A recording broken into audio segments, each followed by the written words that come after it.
Hey, what's up?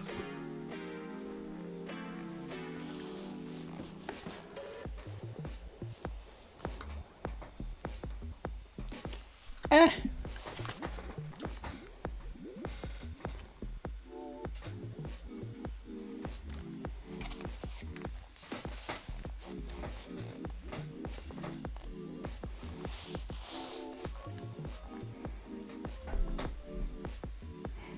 Hey, what's up, everybody?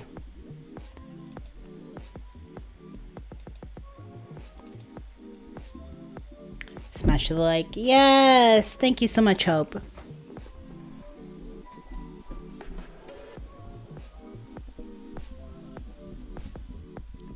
Yes. Yes. Yes.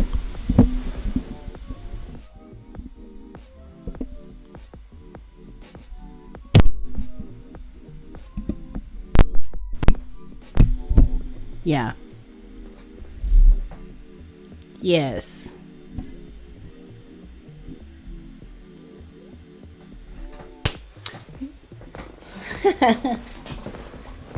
Wrong account. Ah! Hyperian Looker, I caught you. I caught you, B. I caught you, B.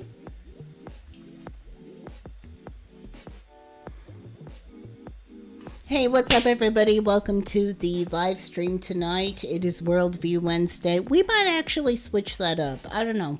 I don't know about this term Worldview Wednesday. We might switch that up here soon.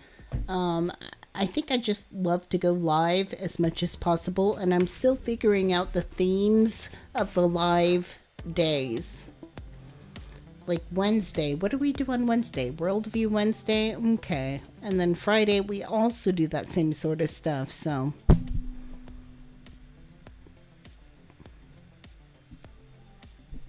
Anyways, we are going to wait just a little bit for people to get in, and then we shall begin the festivities. Good to see everybody. I see Cassidy, Hyperian Lurker. I see Katrina. Good to see you. Hope, good to see you.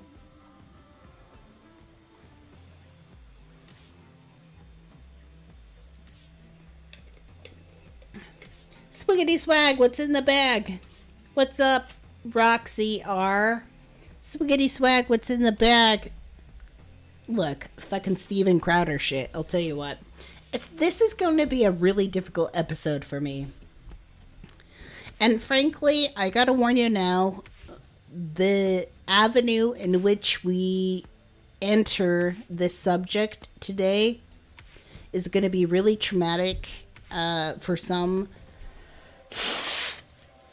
Basically, there is a right-winged conservative influencer who has recently come out as very abusive against his wife, and there's actually evidence and things like that. So we're going to look at that. But this isn't about just looking at how traumatic the situation is.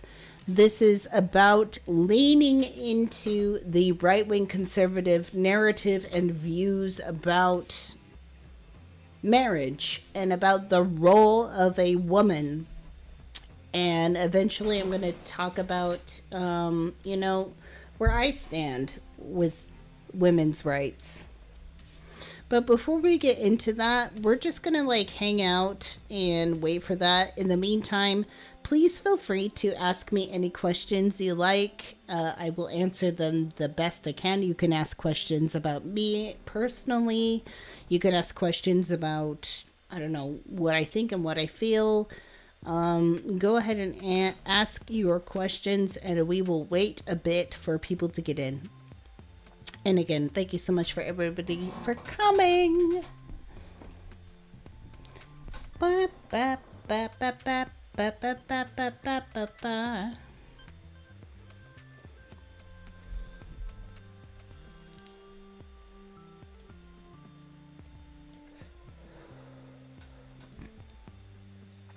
Kate Paul says, my second live with you, Jan. Glad I could catch it today. Glad you could come too. Thank you so much, Kate. If anybody wants to ask me any questions at all while we wait, feel free to do so.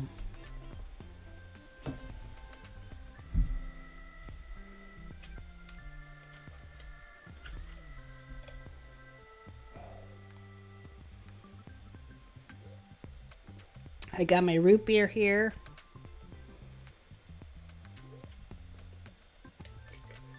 Very delicious. I also have a regular beer, but I'm not going to pop that open till way later.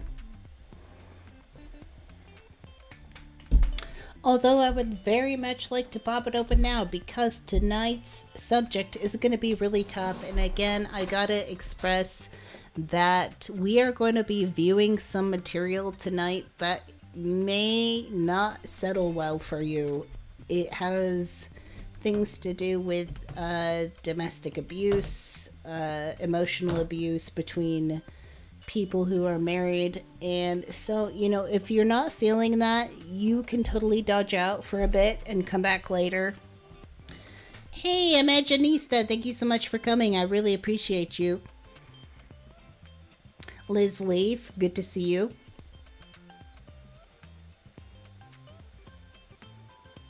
If you have not liked this live stream, please do so right now. Likes mean a lot to me. It's very important.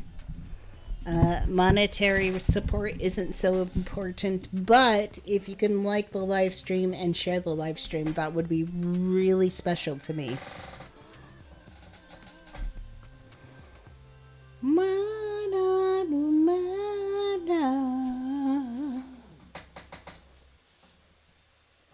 My hair doesn't know what to do today, so it's just kind of flopping around.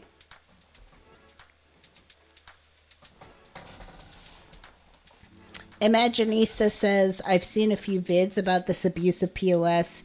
Yeah, so Steven Crowder is really outing himself lately. And if you don't know who Steven Crowder is, just sit back, relax. We're going to talk about that.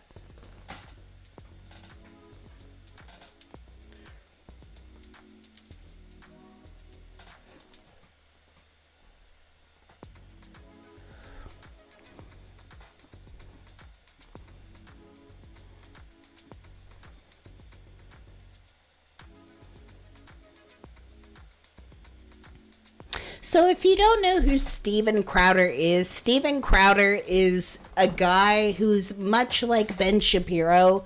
He's just some random dude on social media that is only Steven Crowder is specifically like very transphobic and racist. He has a whole YouTube channel and it's like holier than thou fucking conservative Christian bullshit. And recently, Steven Crowder has been going through some shit. And the shit that he's been going through is a divorce. Why is he getting divorced? Because his wife genuinely just does not fucking like him. But he's responding very weirdly to this. And it's not just Steven Crowder's response to this divorce in general. It's sort of the whole mainstream, like, Christian, right-wing, conservative like outlook on this that's very concerning about marriage. This is gonna tie into conservative views about women's roles and how women should be subservient to men. We're gonna get into this.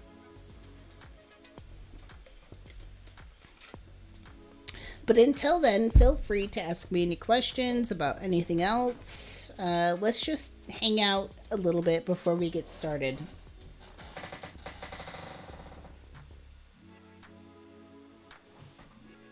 It's good to see everybody, by the way.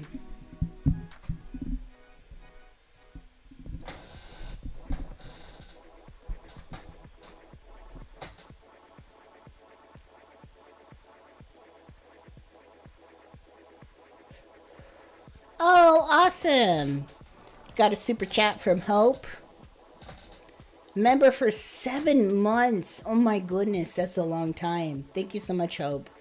We got Corvus, who gifted a membership. Who got that membership?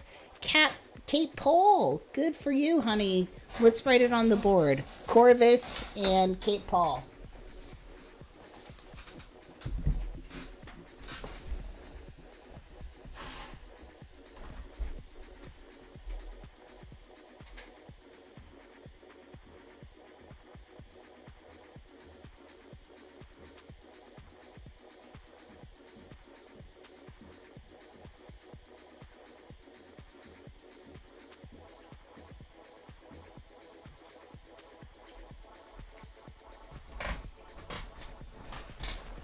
Thank you so much, Corvus, for gifting that membership, and congratulations to Kate Paul for getting the membership.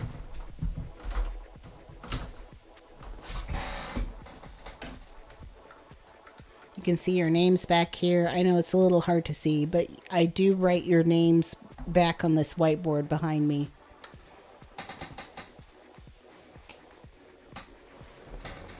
But yay. Okay, so disco balls in the chat. Disco balls in the chat for all the festivities.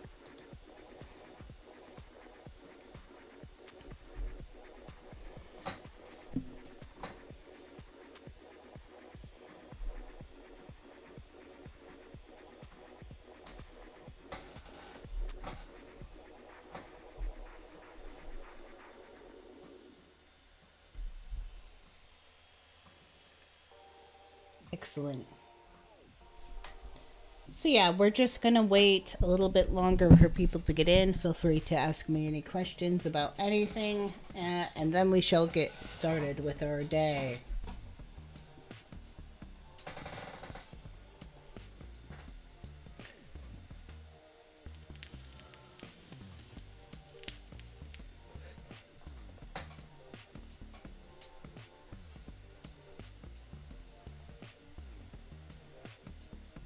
Thank you for the disco balls in the chat.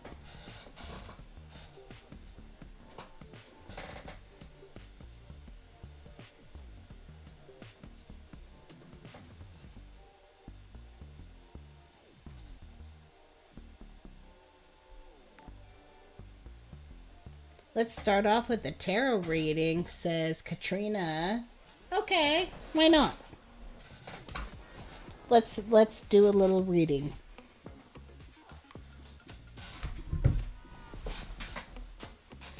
So every week I shuffle the tarot cards behind me, and then I draw 3 cards from the stack.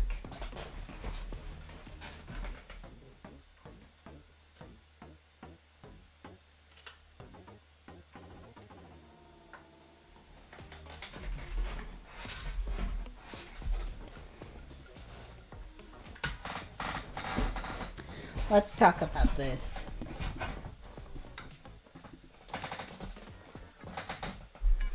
So the first card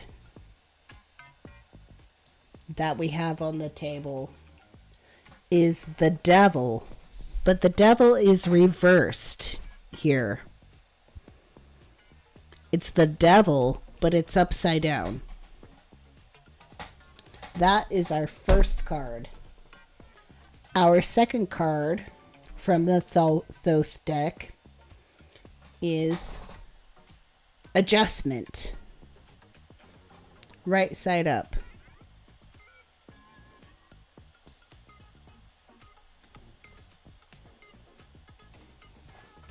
That is our middle card. And then our third card is Dominion.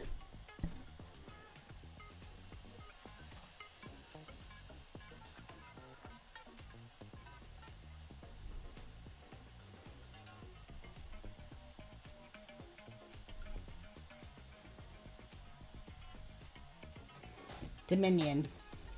Now let's use the power of AI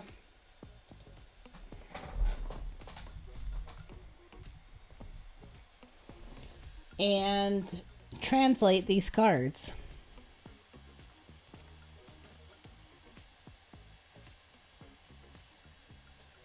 Let's see.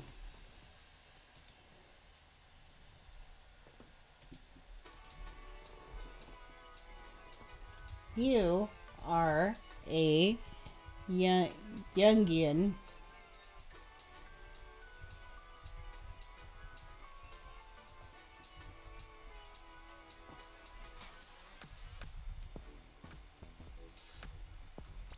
specialist.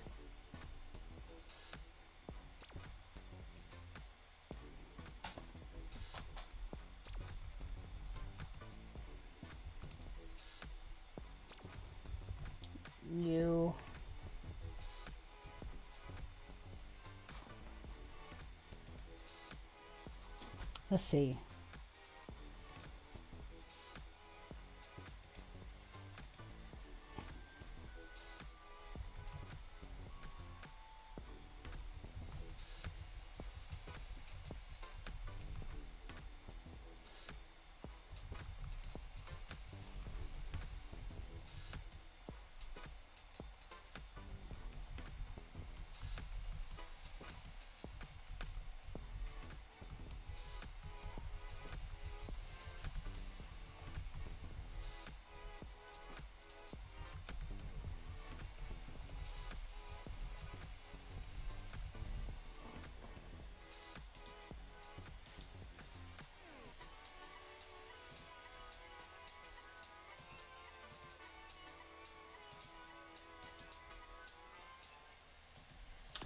So I'm telling the AI you are a Jungian specialist. You also are very good at translating tarot spreads and correlating them into a comprehensive reading.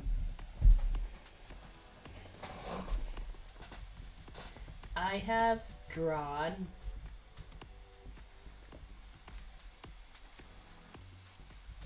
the devil,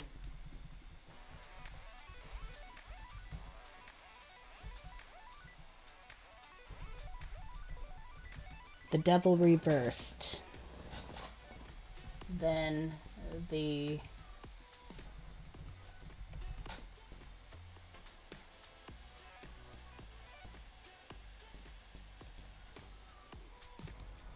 with the both deck.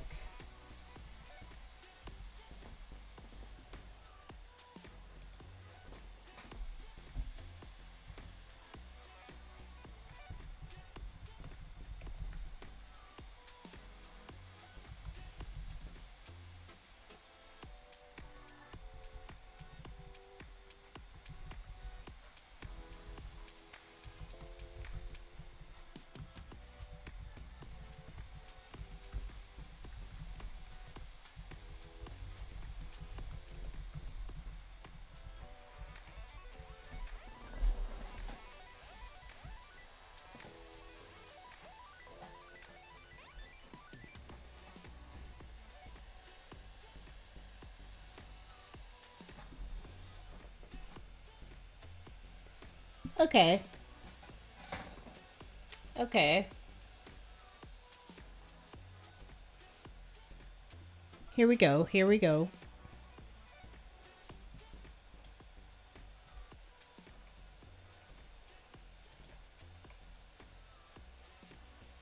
So, I told the AI that I'm instructing the AI that it is a Jungian specialist, as in Carl Jung's work. And it is also very good at translating card spreads and correlating them into a comprehensive reading with the Thoth deck. I have drawn the devil reversed, then the adjustment, and dominion. How do you translate the reading? So the AI responded with, as a Jungian specialist, it's important to note that tarot readings are not predictive, but instead serve as a tool for gaining insight and guidance on the current state of one's psyche and circumstances. Therefore, my interpretation of this reading will focus on the archetypal symbolism present in the Thoth deck and what it may reveal about your current state. The devil reversed suggests a release from materialism, addiction, and negative patterns of behavior. You may be overcoming a sense of powerlessness or external control and feeling a greater sense of freedom and self-awareness. This can also indicate a time of breaking free from limiting beliefs or structures. The adjustment, also known as justice, represents the process of balancing opposites and finding harmony in the midst of chaos. This card suggests the need for fairness impartiality, and objective decision making. You may be facing a situation that requires careful consideration and willingness to compromise or negotiate. This card also speaks to the importance of finding inner balance and peace, particularly through meditation or other contemplative practices. The Dominion card, the last card, also known as the Emperor, represents a sense of order, stability, and authority. This card suggests that you may be in a position of power or influence, or seeking to establish greater control over your life. You may be taking on more responsibility or fleeing need to assert your will in a situation. However, this card also warns against becoming too rigid or authoritarian, and reminds us to balance our desire for control with a willingness to adapt and change as necessary. Overall, this spread suggests a time of inner transformation where you are breaking free from limiting patterns and finding a greater sense of balance and authority in your life. This may involve making difficult decisions and confronting challenging situations, but ultimately it can lead to a greater sense of inner strength and empowerment. So there you have it, kids.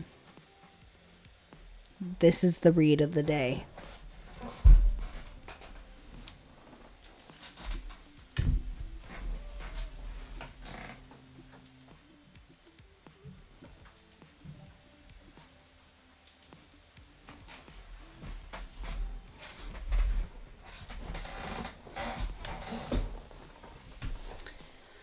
Overall, I think this is a really good spread. I mean, on the one hand, we have elements of objective decision making, wading through, our current beliefs.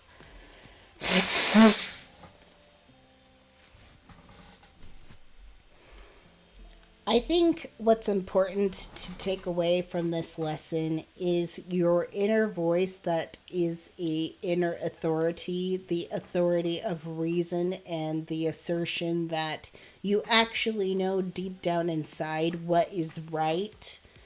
You just may be afraid to say it because of social conditioning.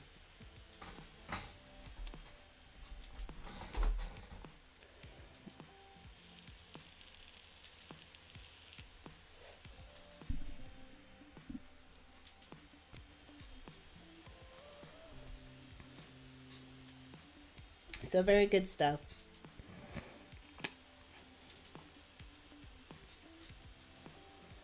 So yeah, by the way, I have a deck of tarot cards and I shuffle them regularly and I put them in the back. So we already completed our reading for today.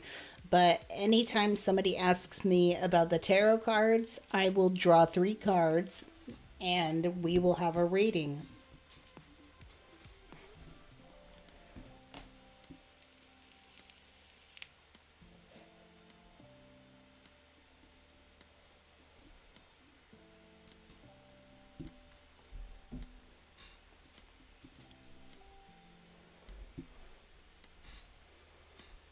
So,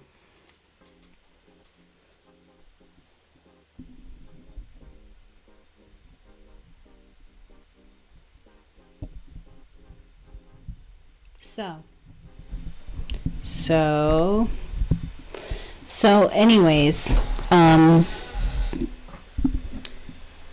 basically, I'm going to dive right into Steven Crowder here.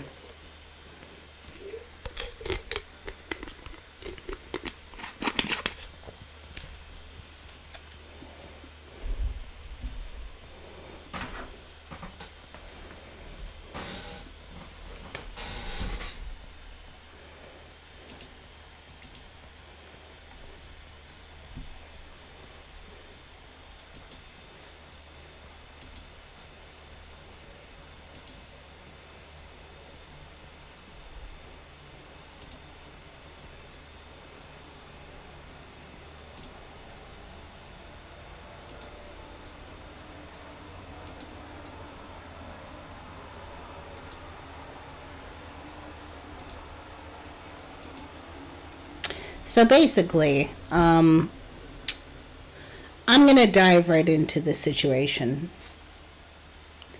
I don't know if any of you know who Steven Crowder is. Steven Crowder has a major YouTube channel, and Steven Crowder is very much right-winged and conservative. The themes that often portray throughout Steven Crowder's shows is racism and transphobia, and more. This has been going on for a really long time. The thing is that recently there's been rumors about something going on in Steven Crowder's life. And eventually, Steven Crowder admitted that his wife is divorcing him.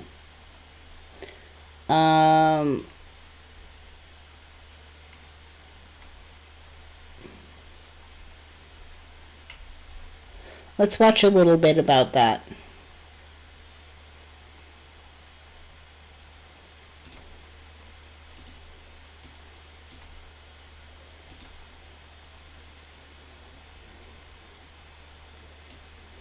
Been a horrendous divorce. Now, let me say on the outset, to be clear, there is no infidelity, any kind of physical abuse at all on either side. And no, this was not my choice. My then wife decided that she didn't want to be married anymore. And in the state of Texas, that is completely permitted.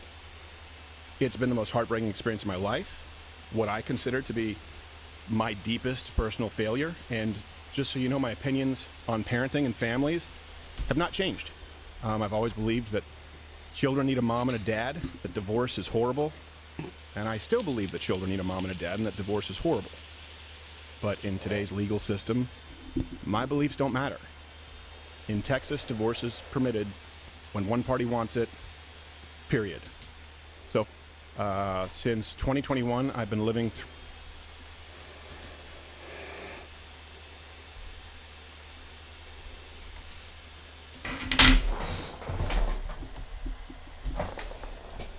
I wish I could find, there's more to that.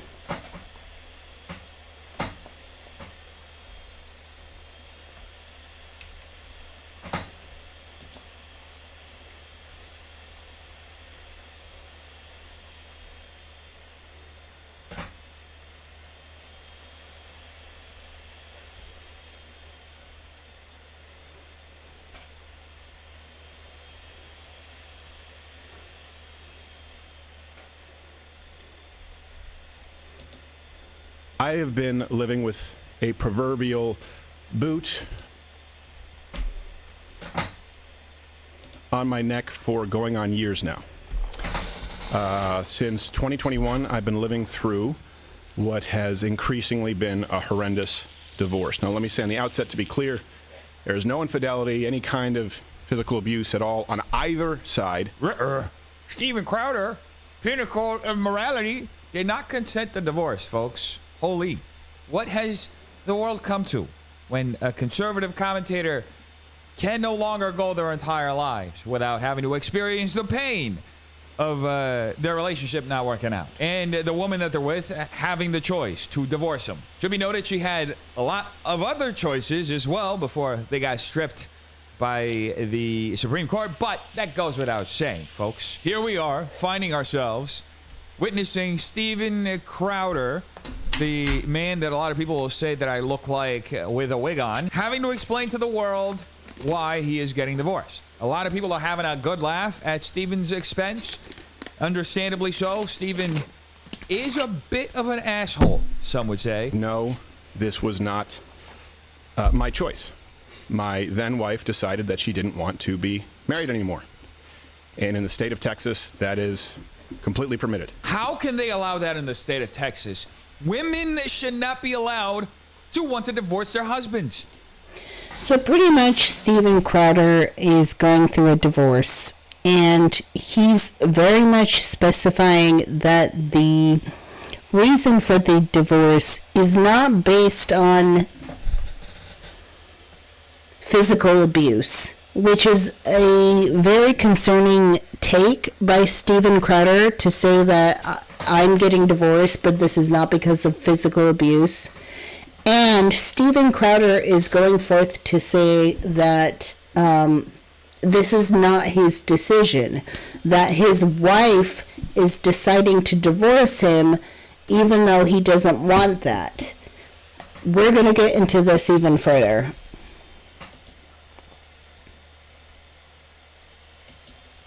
This is ending the American family, folks. Women are the reason why there's a trans epidemic in this country. It is absolutely unbelievable and disgusting the lengths that women will go to destroy the lives of men. I am so appalled. I am disgusted. I have been stupefied. I don't really know how to describe this whole situation. I'm heartbroken for Steven as a fellow man who looks like Steven and by the way, this guy is being really sarcastic. Has been divorced. All I have to say is hang in there, Steven, and take good care of your left hand. You're going to need it for a minute. It's been the most heartbreaking experience of my life, what I consider to be my deepest personal failure. And just so you know, my opinions on parenting and families have not changed. I've always believed that children need a mom and a dad, that divorce is horrible. And I still believe that children need a mom and a dad and that divorce is horrible. But in today's legal system, my beliefs don't matter. Okay, this is all very, very weird. It almost seems like Steven was trying to advocate for his wife not having the right to divorce him. Hey, buddy, do we have to go all the way back to King Henry VIII, who murdered a couple of his wives just so he could, get a divorce? Seriously, are we back in the whatever hundreds that was? Shakespearean times? Do we have to do this all over again? Bro, I thought we were past this. Anyway, with all that being said, look, I understand where Steven is coming from. Divorce is a really, really hard pill to swallow, especially when you've been with a person for a long time. Now, I don't know how long Steven was married to his wife. As somebody who is divorced, I was married for close to 8 years. It does feel like a personal failure. I got divorced, I was 31 years old, and it felt like a very personal failure. I had this awful earth-shattering realization that I had failed, and honestly, the thought that kept running through my head was like, I don't want to turn out into another Ross Geller. I don't know why. I was like, Ross is so fucking pathetic. I don't want to be another Ross Geller. Jesus Christ, please don't make me Ross Geller. In Texas, divorce is permitted when one party wants it, period. So for well over a year, in the best interest as well as physical safety of my children, we've decided to keep this issue private and to resolve it privately with the appropriate... Okay, so you know what? I gotta backtrack a bit because I feel like Cat Black did a much better take on this, and I think I'm gonna go off of this instead. So let's listen to Cat Black and let's dive into this, the deeper conversation here. A lot of conservatives are rallying against no-fault divorce. Pay attention to... So the concept of no-fault divorce. No-fault divorce means that you get a divorce due to the fact that you just mutually agree to divorce. Nobody is at fault. Nobody did anything wrong. You just want to get a divorce. Steven Crowder is having a problem with this because this enables his wife to leave him even though that he personally does not agree with that premise. Now, let's think about this. Isn't it creepy? Isn't it weird and creepy for a man to say that a woman should not be able to divorce them based on the fact that they don't like them, that they don't get along? Isn't it creepy for a man to come forward and say, women should not be able to divorce me simply because they don't like me? We should be able to stay married forever just because of the principle of, what, religious conservatism? Let's continue. to all of the conversations that we're having right now and how many of those conversations are about protecting women and children. And how are they protecting women and children? By making it impossible for women to control their own bodies. What we're observing right now is a reaction to the progressive movement of the 60s and 70s. Women are no longer pushed into marriages that they don't want to be in simply for survival. And men like Steven Crowder are really upset with that. I think it's very purposeful that he spent so much time mentioning his children and how he was trying to protect his children, right? This video is a great example of just how much they actually care about women and children. There's no clearer example of that than seeing how Steven Crowder speaks to his incredibly pregnant wife. Before we get into this video, I wanted to let you guys know that it's sponsored by my Patreon. Patreon is where I upload a ton of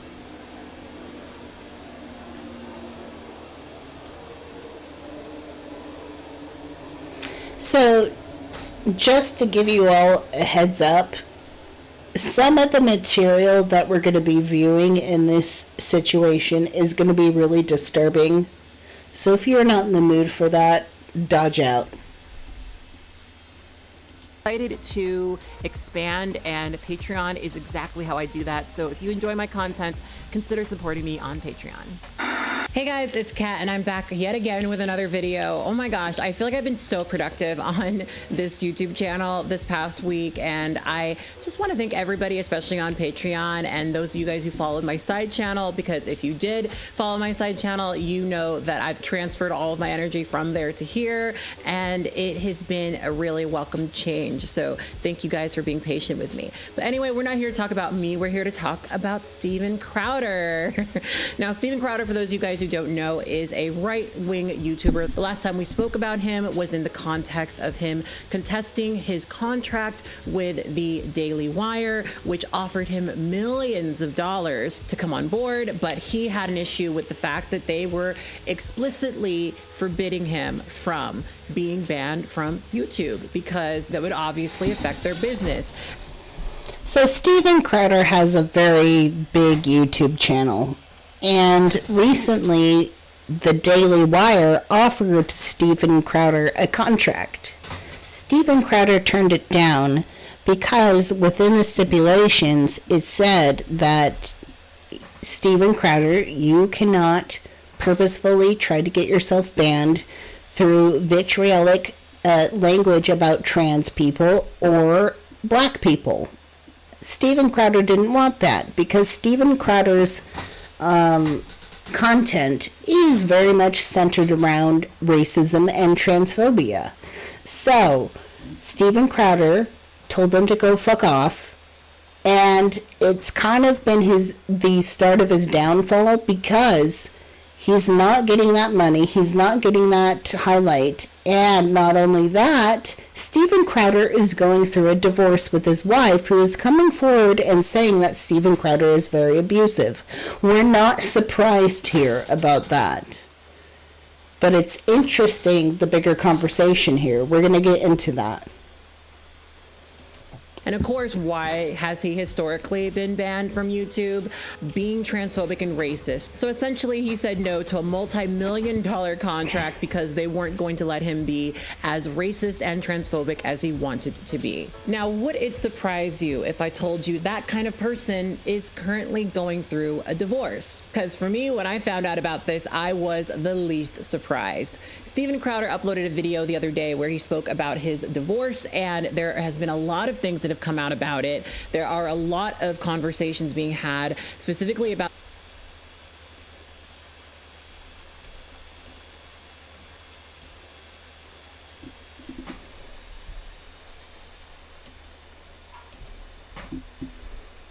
some of the language that he used in that video, and also what we believe is probably some abuse.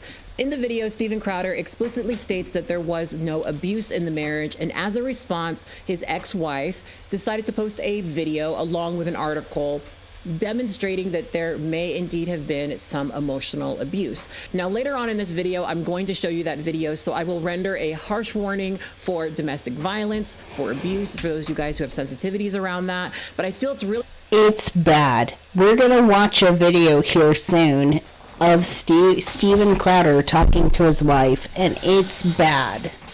And this is coming from a man who argues for traditional moral values about family, marriage, and this, that, and the other, and the sanctity of protecting women, and he does the exact fucking opposite. We'll find out here.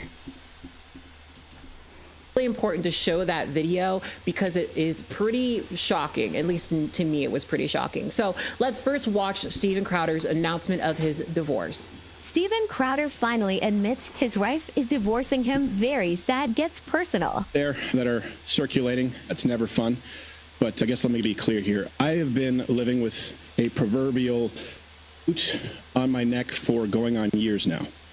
Since 2021, I've been living through what has increasingly been a horrendous divorce. Now, let me say on the outset, to be clear, there is no infidelity, any kind of physical abuse at all on either side. And no, this was not my choice. My then wife decided that she didn't want to be married anymore. And in the state of Texas, that is completely permitted. So Steven Crowder is already talking about the thing where his wife has decided to divorce him. And in the state of Texas, it is perfectly legal for her to divorce him just because she doesn't want to be with him anymore. Steven Crowder is now complaining that this is not what he wants and that he very much vehemently feels that his wife should still be married to him by law. It's been the most heartbreaking experience of my life, what I consider to be my deepest personal failure. And just so you know, my opinions on parenting and families have not changed. I've always believed that children need a mom and a dad, that divorce is horrible. And I still believe that children need a mom and a dad and that divorce is horrible. But in today's legal system, my beliefs don't matter. In Texas, divorce is permitted when one party wants it, period. So for well over a year, in the best interest as well as physical safety of my children, we've decided to keep this issue private and to resolve it privately with the appropriate attorneys, and what have you, legal jargon. So Steven Crowder is talking about his divorce, and he's claiming that, I can't talk about certain aspects of this because of the children. And I'm being divorced against my will. That's what Steven Crowder is saying. And he specified, there is no physical abuse between us. Let's keep that in mind as we go forward here. Now, in all this, one thing I want to be really clear about is certain. True north here is that my children are blameless, completely without fault, and so we decided to... By the way, Steven Crowder is the father of twin babies. Twin babies that he actually did not show up for the birth for. When it came to the birth of his children, his wife, from the hospital, texted Steven Crowder and said, "Do not come here, please. I'm afraid of you, and I'm afraid of what you will do with us and your and these children." Like, she straight up was like, "Please, leave us alone." Steven Crowder purposefully did not show up to the birth of his children. And this is all a big symbology of how he doesn't actually give a shit about his kids. So for him to come forward now and say, "I give a shit about the children, I'm thinking about the children," it's a sham. It's a scam. It's a total fucking faux pas. Resolve these issues privately, as it's in their best interests, both emotionally and physically, to do. Now, the other issue is, and this is something that I've kept private for likely far too long, many other people knew about this behind the scenes. Some, not all, but some of them in positions of power, influence, leverage, knew of this. They also knew that the safety of my children included keeping it private. So if you're familiar with the idea of extortion, then you know the feeling well. Now, some of these threats were so thinly veiled that I'm frankly surprised you didn't all guess immediately. Stephen has a lot going on. I guess is the best way to say it. He has a lot going on, and that should be clear because people don't do stuff like this if there's not a lot going on in their lives. I would like to implore my audience and everybody that isn't paying attention to this situation not to condemn him, but to pray for him. Sometimes people need a prayer. Sometimes people need a scripture. Stephen purports to be a Christian. I am unsure at this moment if it is my place to say more than that. Maybe if I feel in further defense, some things should be said, or maybe if I feel that the public has a right to understand certain circumstances. Well, my children have a right to privacy. Now, some other issues have been, or I should say, inferences have been more pernicious behind the scenes with demands and threats to use this information that they believe would be so publicly embarrassing to me and my wife in a difficult time that it could be used, knowingly putting my children in harm's way. So to those self-styled Christians, conservatives, and allies, not in my book. Now, if you find yourself, I don't want to get into details, so this is going to likely be the only time I have to address this or want to address this. If you're asking yourself, hey, did X person or did Y person know? The answer is likely yes, which will be made alarmingly clear as this process of discovery continues. And it also, by the way, makes me that much more appreciative of those who did know about this and in understanding the best interests of my family, my children, kept their word and used discretion. I can't thank you enough. Sincerely, I appreciate it. Won't forget it. It's pretty simple. I loved a woman so much that I married her. A woman who, despite all of this, I still love as the mother of my children. And she wanted something else for her life. That's not my choice. She simply wanted out, and the law says that's how it works. Now, of course, look, I get it. There are multiple sides to every story, but one thing that is undeniable in this case is that it's no one's fault but my own in that I picked wrong, and that's certainly not the fault of my children. Do you hear that?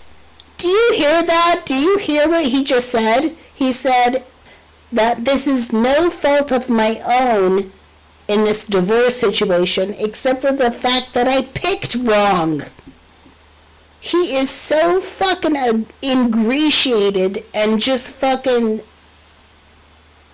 high on his horse that he's saying, oh, this is a matter of me picking wrong. It's not a matter of him being a dick, not fucking contributing enough to the marriage. Nothing about that sort.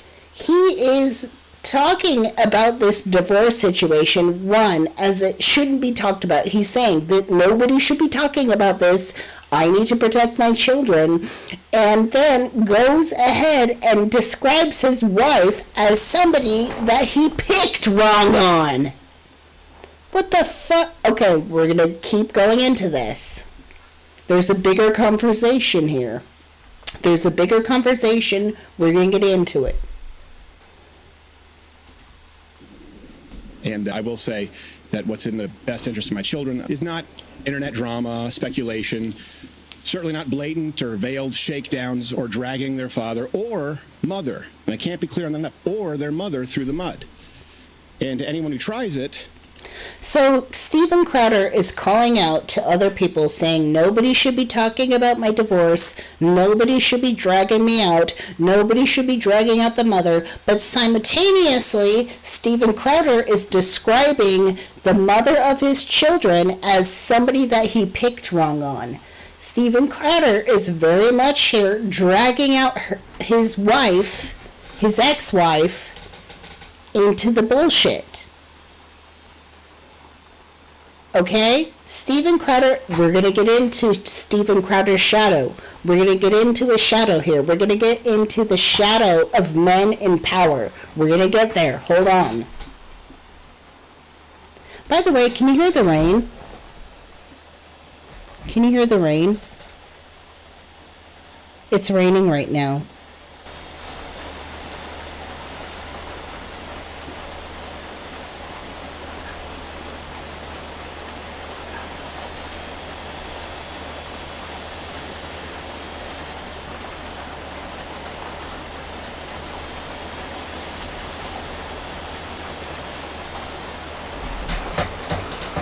It's raining.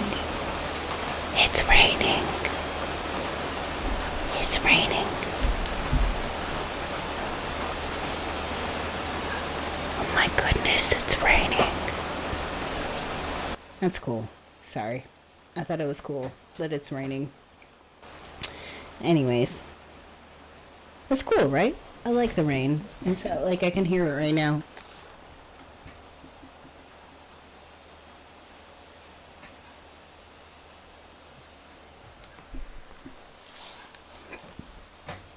I like that. It's comfy. I like this. I like the sound of rain. It's very comfortable. Let's continue. Plants must see. Okay, so I have an onion I planted outside. I don't know what it's gonna do, but I planted an onion. We'll see where it goes.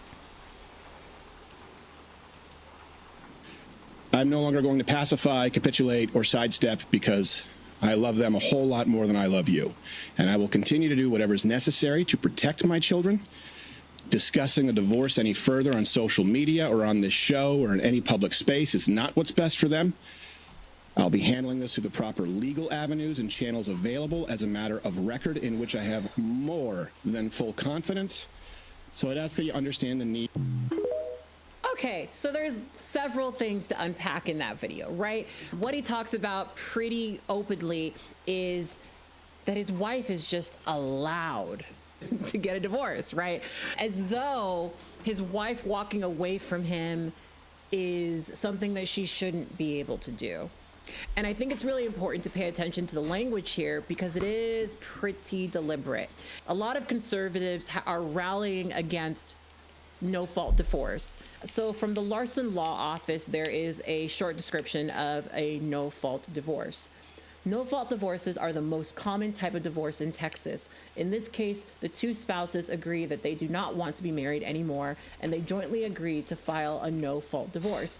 This formally states that neither party is to blame or guilty of any misconduct that caused the marriage to end.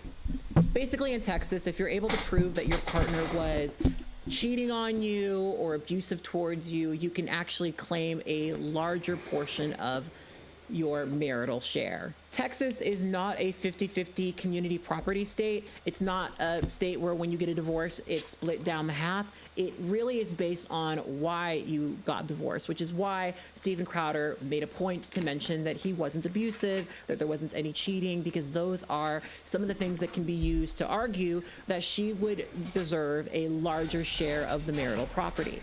And the vast majority of people rallying against no-fault divorce are men who are conservative. And that is something that I think we should really be paying attention to, because all of their rhetoric seems to really be trying to put women back in the home and out of the public life.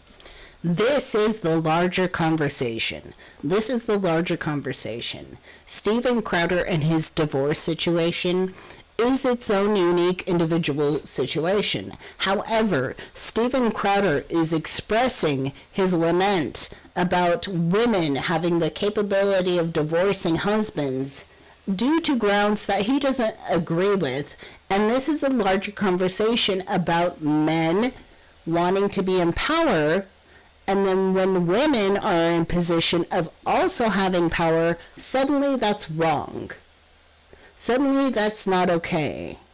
When women have the ability to take their fate into their own hands and say, no, enough is enough, I'm not gonna be around you anymore, suddenly men want to disable women from having autonomy, from having individuality, and having basic respect. That is the larger conversation here. Because it's not just Steven Crowder talking about this, it's other conservatives having this conversation as well. And what I mean by that is pay attention to all of the conversations that we're having right now and how many of those conversations are about protecting women and children. And how are they protecting women and children? by banning abortion, by making it impossible for women to control their own bodies, by arguing against women in certain positions. Now, here's the thing. I understood that conservatives were misogynistic. I understood that. But I don't think until recently I really started to put a lot of those pieces together. Do you know what I mean? What we're observing right now with things like Roe v. Wade and with people on the right expressing frustration around the idea that their wife can just divorce them is there are a lot of people trying to undo progress. This is a reaction to the progressive movement of the 60s and 70s, where women were eventually given the ability to have abortions and to control their own bodies and therefore control their futures. And what's happened since then is many women have been able to develop themselves in a way where they don't need men. Women are no longer pushed into marriages that they don't want to be in simply for survival. And men like Steven Crowder are really upset with that. They want for women to be limited. They want for women to be in the house.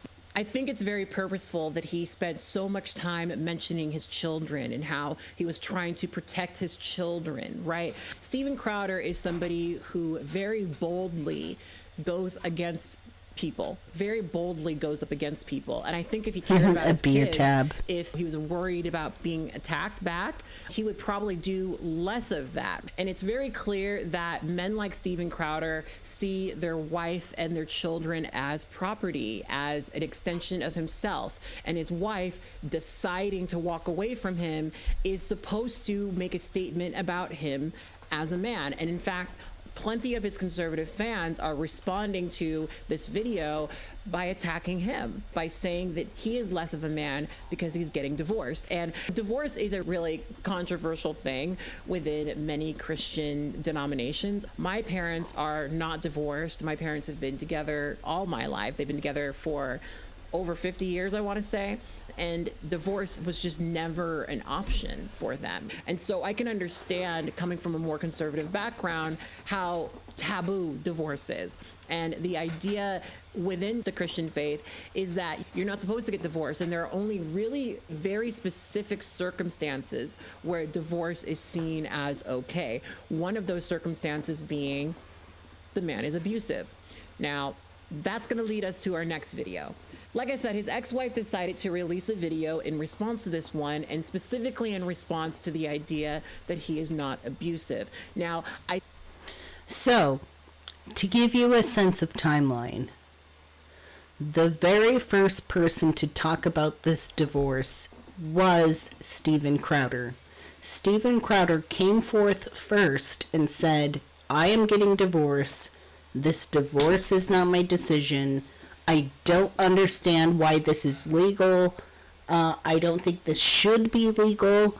And my wife is the one taking my children away from me. Okay? That's Steven Crowder's view.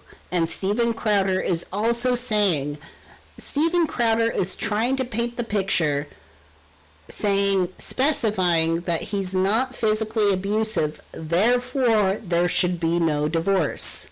Let's talk about abuse here, and let's get into the video that his wife released in response to that. After Steven Crowder was like, there's no abuse going on here, there's no physical abuse, this is no reason why this is happening, I don't know why she's divorcing me, but it shouldn't be legal. Here's what his wife has to say in response to this. His wife actually released this video herself of this interaction. And we're going to get to the heart of who Steven Crowder actually is as a husband. I think this particular video is a really good one to watch when you think about how much he spoke about caring for his wife and his kids, because she's very pregnant in this video. And I think that this video being from a camera that was in their private home shows really how he actually feels about his wife and his kids. I think it shows a lot about how much he actually cares about protecting his wife and his children. TW. Emotional. I'm going to go through and I'm going to show you directly what this video showed. Is this the color one?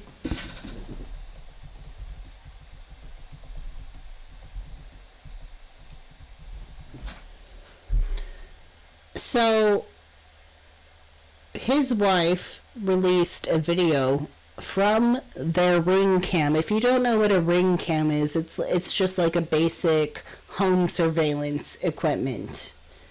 So here's what happened. And I'm going to warn you right now, this is upsetting. This is going to be really upsetting. So if you're not in the headspace to watch something upsetting, step away.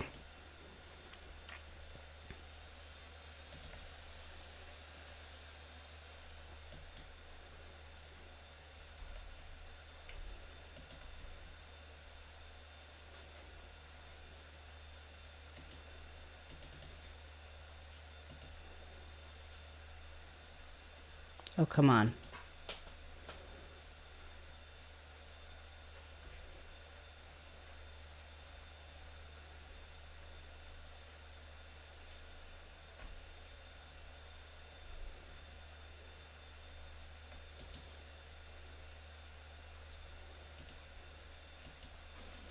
I drew a boundary.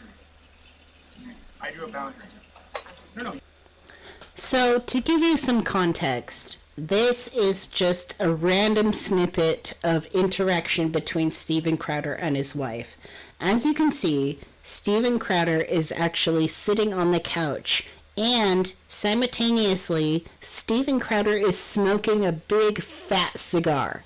Now, somebody else in the frame is his wife. His wife is pregnant with twins, about to pop, about to give birth. She's also barefoot. I don't know, there's something about the scenery that rubs me the wrong way. When not only is she pregnant, visibly super pregnant, but also barefoot. It's like his barefoot pregnant wife, and he's sitting there on the couch, on the outside couch, smoking a cigar. Now, this argument started over a situation where the dogs that they own require a bit of move the microphone away. Okay, fine. So the dogs that they own require medicine. This medicine that has to be distributed is potentially toxic for pregnant women. And so she's telling him, I cannot touch this medicine, I can't do this, will you please take care of the dogs for me? And Steven Crowder is like, no, I can't. You need to do your wifely duty and just put on some fucking gloves and deal with it, while she's very much pregnant. Mind you, Steven Crowder has a lot of high opinions about abortion and danger to unborn children. He has these views where he's like, you shouldn't have an abortion, you shouldn't endanger children, while he's sitting there fucking smoking a cigar and pretty much poofing it in her face.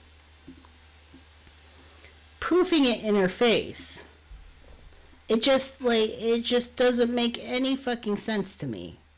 Okay, so watch this. This is very upsetting. So just listen to the demeanor that Steven Crowder has as he's sitting on the couch, smoking a cigar as his wife is standing barefoot.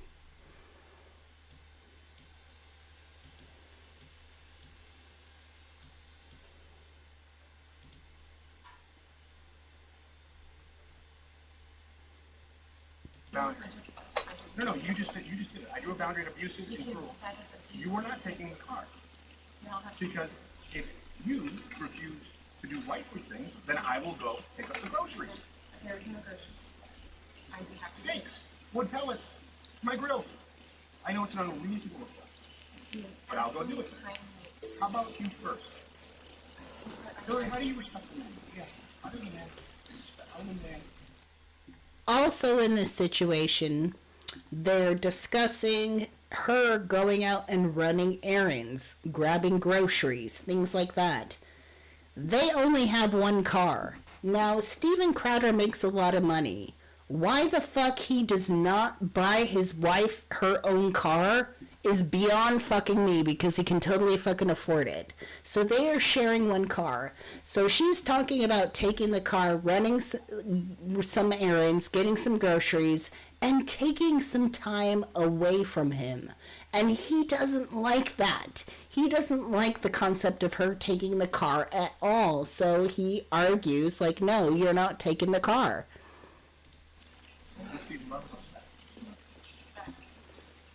No. I don't mean no, you're not taking the car. Stephen, You're not taking the car. Stephen, You are not then I taking will ask them to pick me up. Would you like me to ask? Oh, that's right. It's no threat, Stephen. Get an Uber. Okay, Stephen, I can't. Feeling some constraints? Stephen. Like, I can't Stephen. go. Listen to me. You want to walk out right now? Listen to me. I can't go to the gym. I can't go to my parents. I can't call my friends. I can't be home. You're going to take the car and leave me here.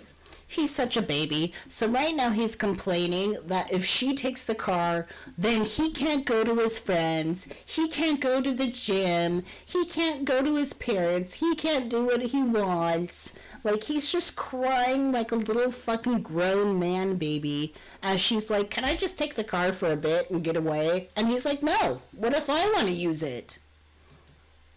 Hillary, just think of how boxed in you've made me. What do you need me to pick up? I'll get it. I'll be back when I'm back. Look how pregnant she is. You'll be back when you're back. That doesn't work either. Oh my god, did you hear him? I gotta back that up. That doesn't work either. Be back when you're back. That doesn't work either. Do you understand the difference between my life being set to the second and you going, I'll be back when I'm back? Stephen, Hillary, just think of how boxed in you've made me. what do you need me to pick up? I'll get it. I'll be back when I'm back. No, that doesn't work either. That doesn't work either. Do you understand the difference between my life being set to the second and you going, I'll be back? I'm sorry, he's such a little bitch. She's saying, let me take the car. If you need anything, I will pick it up for you at the store. I will grab whatever you want. And he's like, that doesn't work either. That doesn't work either. He's such a man-child. Such a fucking man-child. It doesn't work either. Stephen, The only way out of it is discipline and respect. It's the only way out of it, or we're at an impasse. Did you see that? Good. Because you can't have any discipline and respect. Did you see that? Did you see him? Did you see him tell her the only way out of this is discipline and respect? So that the only salvation to her peace of mind is through respecting him and being disciplined by what he has to say. That is his view of what's going on here. That's Steven Crowder. Steven Crowder is telling his wife, the only way you have out of your stress from me is by obeying me and being disciplined and listening and not complaining and doing as I say. Yeah, there you go. You throw your hand, you give up so easily. I don't give up, Stephen. You give up so easily. I just said the only way out of this is discipline and respect. You said, then we're at an impasse. Stephen, no, we are at an impasse, okay? I love you, but Stephen, your abuse is sick. Your abuse Watch it. is sick. Watch it. Watch it. Fucking watch it. I'm gonna let go. I'll get what you need me to get. She said to him plain as day, your abuse is sick. And his response to her was, watch it. She said, Stephen, your abuse is sick. And his response is, watch it. Watch it, woman. Watch it. Watch what you say. And I need some space. We need to just stop engaging for a little bit, okay? I love you. I love you very much. I don't love you. That's the big problem. I don't love you. And the fact is, when I go, look, I need you to do A, B, C, and D, you just be disciplined about it, you go, no. But I love you more than life itself. Okay. Put on some gloves. No. But I love you more than life itself. That's not fair. That's not fair, and it's disingenuous. Hillary? This is where he's saying, like, if you love me and you're committed, then you will put on gloves and administer the medicine to the dogs. The medicine that you are scared that might be toxic to you in your pregnancy. What a fucking ass. Right then, become someone that's unique, day in and day out, worthy of a wife. No, not as a wife. I didn't say as a wife. Hillary, come on now. I'm not gonna engage. I'm not gonna engage anymore. I'm gonna go. I'll get text me what you need. I'll get you what you need. I love you. I'm committed to you. That's what bugs me. That's what bugs me. It bugs me that even amongst all this, she's still telling him that she's committed to him, that she loves him, and I feel like she's doing this just to deflate the situation, just to, make it so that there's no content. Like, there's no room for him to get aggressive with her when he already is being very much abusive and aggressive with her, telling her that her only way out of this is to obey him and be respectful of him, telling her that she's out of line when she states very clearly, your abuse is sick. And he's telling her, watch it, woman. Watch what you say. She's literally at this point just trying to argue to get out of there. She's just wanting to take a break. She's wanting to get away from the situation, and he's telling her what to fucking do.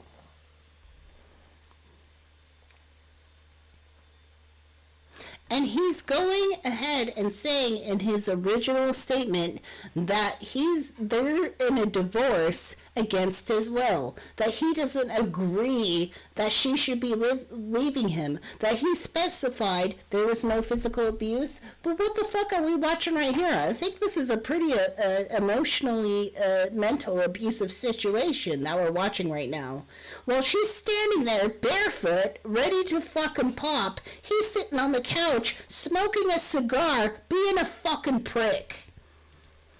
He's fucking evil, I tell you what. Feeling some constraints? Steven. Like, I can't Steven. go. Listen to me. You want to walk out right now? Listen to me. I can't go to the gym. I can't go to my parents. I can't call my friends. I can't be home. You're going to take the car and leave me here. Hillary, just think of how boxed in you've made me. What do you need me to pick up? I'll get it. I'll be back when I'm back. No, that doesn't work either. Doesn't work either. Do you understand the difference Doesn't between work one life either. to the second and you're going, I'll be back when I'm back? Steven.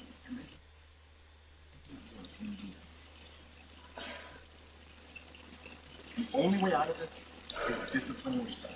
It's the only way out of it, or we're at an impasse. We are at an impasse. Good. Because you can't have any discipline and respect. Steven. Yeah. There you go. You throw your hand, you give up so easily. I don't give up, Steven. Hillary, Steven? you give up so easily. I just said the only way out of this is discipline and respect. You said, then we're at an impasse. Steven, no, we are at an impasse, okay? I love you, but Steven, your abuse is sick.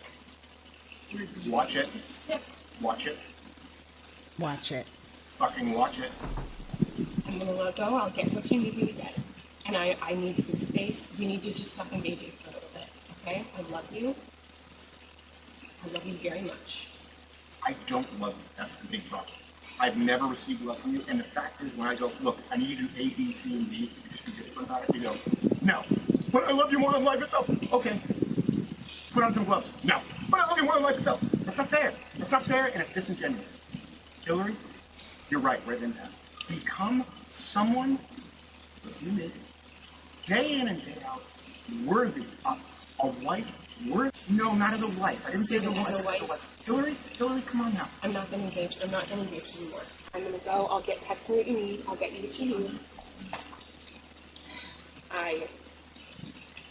I love you. I'm committed to you.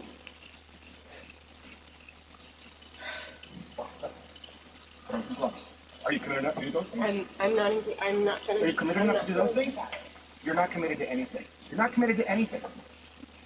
You just said I love you. I'm committed to you. Walk the dogs. Put on some gloves. I need to Walk the dog. Steven, Are you committed enough to do those things? I, Are you committed enough to do those things? Are you committed enough to do those things? I'm gonna just Walk the dog. Put on some gloves. She's even thinking. She's even thinking about it. She's thinking about it. She's thinking about it.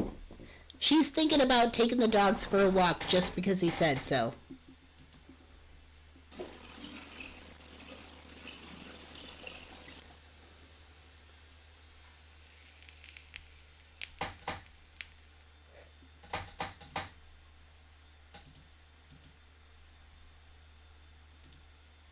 Abuse. You are not taking the car. Because if you refuse to do wifely things, then I will go pick up the groceries. There's no groceries. I would have Steaks, wood pellets, my grill. I know it's not a reasonable request, but I'll go do it. How about you first? Hillary, how do you respect me? Yes. Other than that, other than that, receive love and respect. No. Other than that, no, you're not taking the car. Steven, You're not taking the car. Steven, You are not. then I taking will the car. ask them to come.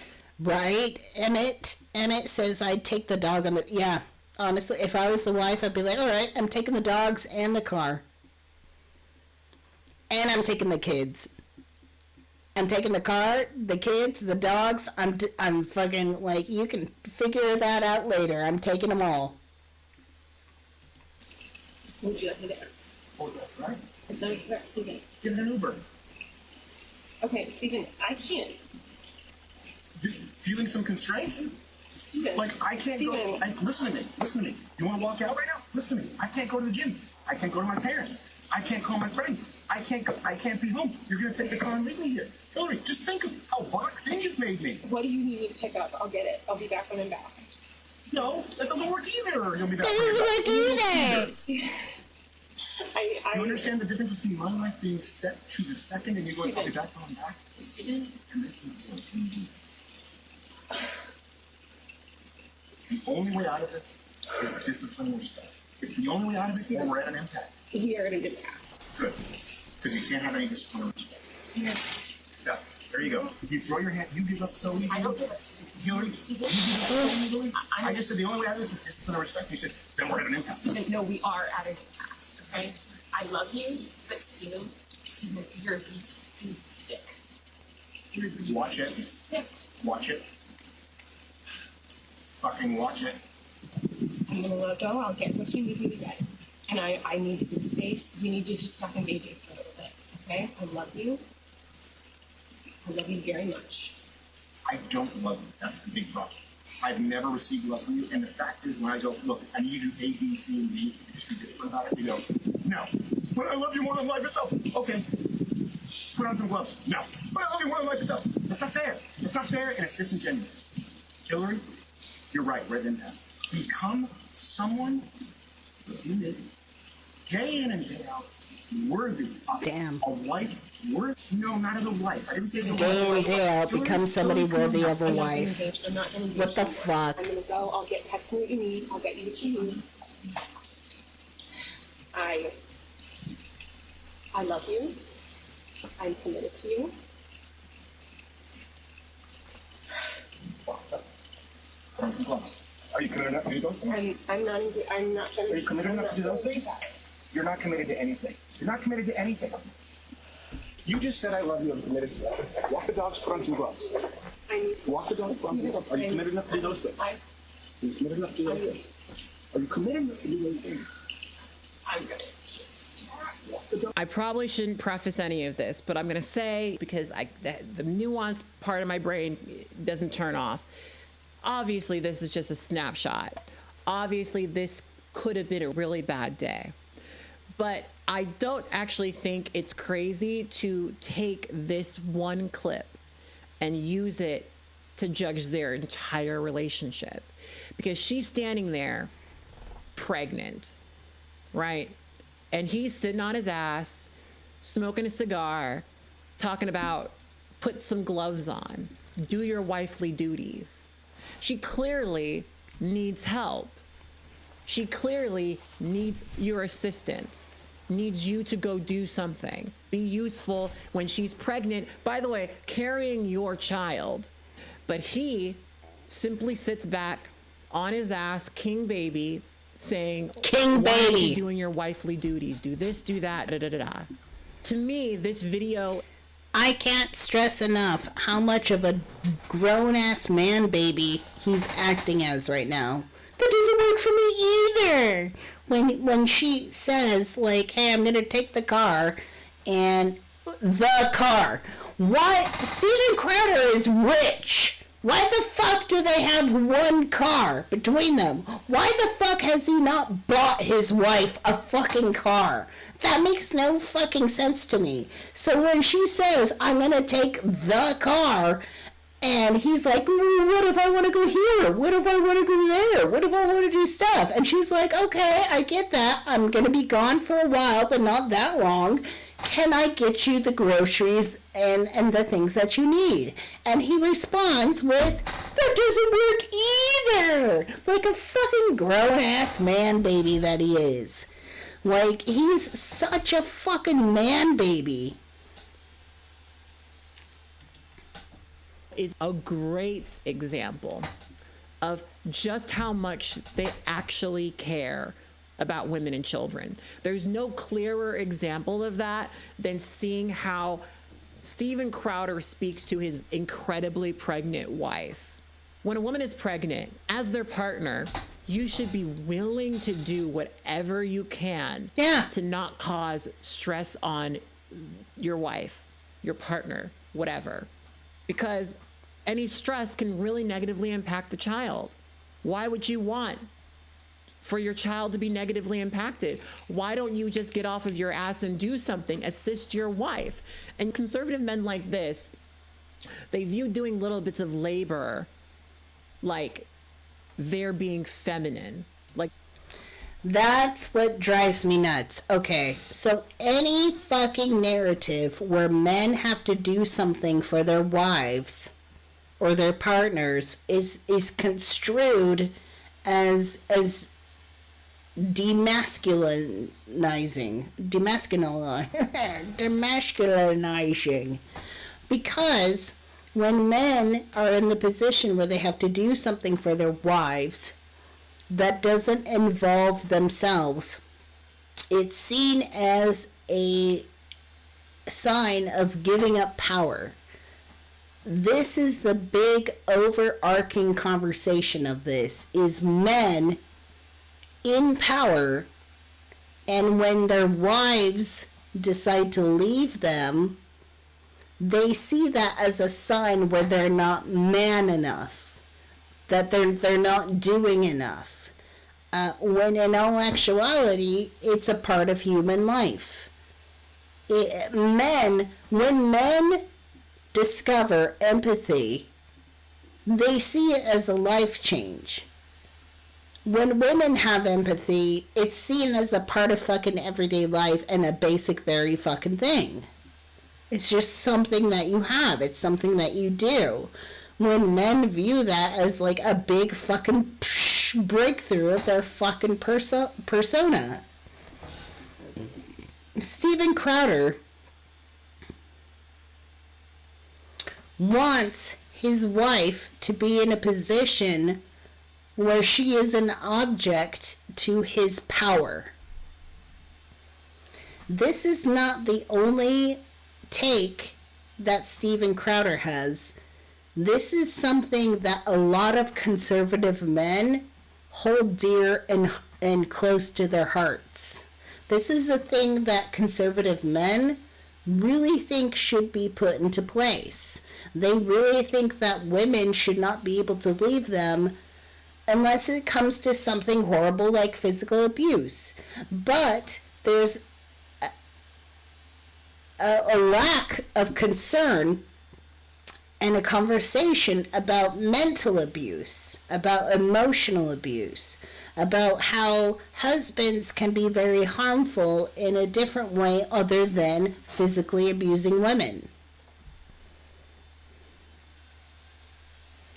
They're being feminized. I will never forget, there was like a compilation of conservative men who came onto the internet to actually state that they have never in their lives done their laundry because their wives or partners have done it for them their entire relationship.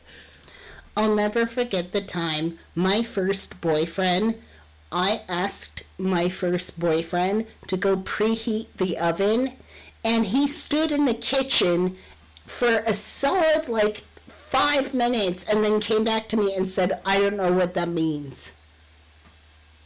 I don't know what that means. I'm like, have you ever fucking warmed up an oven and cooked food in the oven in your life? And he said no. His mother straight up did his laundry for him, straight up cooked for him, to the point where he could not take care of himself. To the point where all that man could do was microwave a bowl of ramen in the fucking microwave. It really is a real thing where men are so fucking infantilized and treated as little baby boys that they literally do not know how to take care of themselves, and they do not know how to get in touch with their own emotional nature. They do not know how to process emotions. They do not know anything about themselves at all except for what women give them.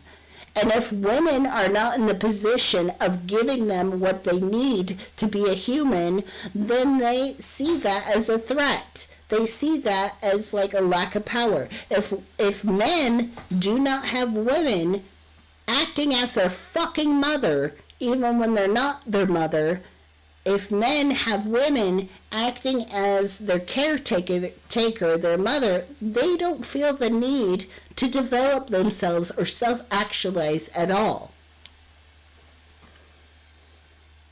Men have an opportunity to self-actualize, but they choose not to do that because they choose this narrative where women have to constantly coddle and feed them. And if women aren't available to do that, then there's a problem. Then they need to take action. Then they need to do anything within their power to take women and put them in a feeble position to where they're always barefoot and pregnant. Oh my fucking God, why are you so comfortable being a child? Why are you so proud of being a child? Now, why are men so comfortable with being the child? Why are grown-ass men so comfortable with being the big giant child that needs their meals cooked for them, their laundry done for them, their emotions processed for them by other people? Why are men putting themselves in that position? That's the kind of secret to this. That's the kind of secret, because men in power, when men are so obsessed with power, there's also this shadow side where they need to constantly be babied. They need to be coddled. They need their laundry done for them. They need their meals cooked for them. They need everything done for them. And they shouldn't be responsible for anything outside the scope of what they think they should be in. I can only feel so bad for his ex-wife because Steven Crowder is a vicious homophobe, a vicious racist, right? And I do think there's something to be said about being a person who sees your partner do all of that shit, speak all... Okay, great. So Emmett, thank you so much for coming, Emmett. Emmett says, I've been cooking since I could reach a stovetop. Admittedly, I can be a bit childish, but in fun ways. You know what? There's nothing wrong with being childish in a fun way. But when you're childish to the point where you're expecting your girlfriend and your wife to come towards you as a mother figure, as a coddling figure, you've already lost. Does that make sense? Like, you can be a child, I'm a big adult.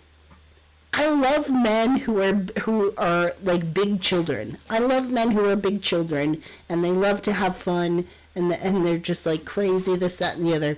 Is the threshold. It's the threshold crossed where you're expecting your girlfriend and your wife to act as your mother, to do your laundry, to cook your fucking meals, to coddle you and help you express and process your emotions when you should be doing that yourself. Men should be processing their emotions themselves, but they don't. They rely on their girlfriends. And honestly, I can totally see where women just don't really have an interest in dating men because it's a project. It's a project. I don't want to date a fucking man who is a project, who isn't in touch with their emotions, who isn't self-aware, who expects their laundry and their food like done for them, and who doesn't want to like put forth the effort to develop themselves. Women are exhausted. Women are exhausted. Your girlfriend and your wife is not your mother. Your girlfriend and your wife is not your mother. They are your girlfriend or your wife, not your mom. Not your mom, okay? All of that shit about other people and just assume that it wouldn't at some point come around to you. That for me is just, why was it okay for all the trans people, all the people of color, all the marginalized minorities, but suddenly you expected him not to be misogynistic? I don't know how long they've been together. Maybe he's changed. He's been an annoying piece of shit since I've been aware of him. But she doesn't deserve abuse. She doesn't deserve to be emotionally abused. Not at all. And she also should have the right to divorce him if that's what she wants. And that's what's so disturbing to me. You hear so many stories about men who kill their entire families because the wife was about to leave. And instead of allowing these women to walk away from the relationships that they don't want, these men would rather kill their entire... I'll tell you what. If we're going to create a society in which women cannot simply leave their husbands because they don't like their husband, if that is considered illegal, we're going to get into the area where if women try to leave their husbands, the husbands are going to go crazy and punish the wives for that. And we're going to get into a situation where a wife feels no other way out of the situation other than murdering their husband. Like, poisoning their husband. Okay? I'm not saying that's right. But if we're going to make this shit illegal, people are going to go to desperate measures to get what they want, to get the results they want. Entire family, just to not seem like about being a person who sees your partner do all of that shit, speak all of that shit about other people, and assume that it wouldn't at some point come around to you. That for me is just, why was it okay for all the trans people, all the people of color, all the marginalized minorities, but suddenly you expected him not to be misogynistic? I don't know how long they've been together. Maybe he's changed. He's been an annoying piece of shit since I've been aware of him. But she doesn't deserve abuse. She doesn't deserve to be emotionally abused. Hey, Cassie. I'm going to backtrack it a little bit for you. We're talking about Steven Crowder and how he's divorcing his wife. And Steven Crowder has this view where even though your wife doesn't like you, you should still be legally enabled to keep her married to you. Even though you're mentally and emotionally abusive. All of that, then seeing how Steven Crowder speaks to his incredibly pregnant wife. When a woman is pregnant, as their partner, you should be willing to do whatever you can to not cause stress on your wife, your partner, whatever. Because any stress can really negatively impact the child. Why would you want for your child to be negatively impacted? Why don't you just get off of your ass and do something, assist your wife? And conservative men like this, they view doing little bits of labor like they're being feminine, like they're being feminized. I will never forget, there was like a compilation of conservative men who came onto the internet to actually state that they have never in their lives done their laundry because their wives, their partners have done it for them their entire relationship. Oh my fucking God, why are you so comfortable being a child? Why are you so proud of being a child? Now, I can only feel so bad for his ex-wife because Steven Crowder is a vicious homophobe, a vicious racist, right? And I do think there's something to be said about being a person who sees your partner do all of that shit, speak all of that shit about other people, and just assume. I want to backtrack a little bit for the people that came in the room. So we're talking about Steven Crowder. Steven Crowder is a major YouTube channel that's dedicated to right-wing media. Recently, Steven Crowder has been called out for his divorce. Now, when Steven Crowder first announced this divorce, he very vehemently stated things like he chose wrong for his wife because she wasn't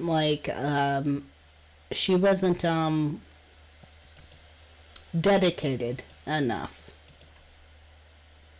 Through what has increasingly been a horrendous divorce. Now, let me say on the outset, to be clear, there is no infidelity, any kind of physical abuse at all on either side, and no, this was not my choice. My then wife decided that she didn't want to be married anymore. And in the state of Texas, that is completely permitted. It's been the most heartbreaking experience of my life, what I consider to be my deepest personal failure. And just so you know, my opinions on parenting and families have not changed. I've always believed that children need a mom and a dad, that divorce is horrible. And I still believe that children need a mom and a dad and that divorce is horrible. But in today's legal system, my beliefs don't matter. In Texas, divorce is permitted when one party wants it, period. So, since 2021, I've been living through what has increasingly been a horrendous divorce. Now, let me say on the outset, to be clear, there is no infidelity, any kind of physical abuse at all on either side, and no, he says specifically there was no physical abuse on either side. But there was abuse. What was the abuse? Oh, geez. I don't know. Maybe the fact that his wife came out about this incident.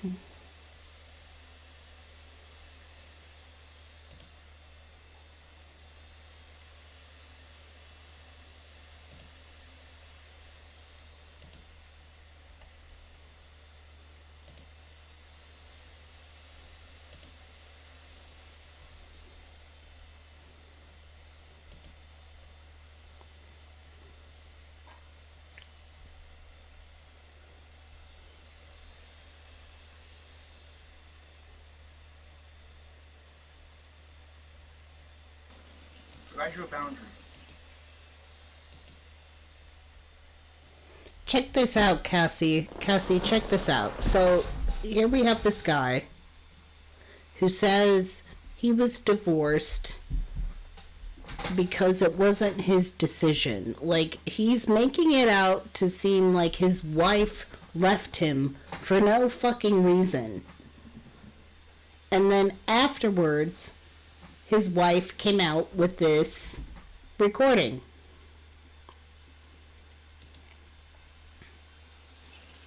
I drew a boundary. Mind you, his wife is standing there very pregnant, and with no shoes. She's like barefoot and pregnant. He's sitting on the couch here, smoking a cigar. And this is how he talks to his wife. I drew a boundary of abusive and cruel. You are not taking the car.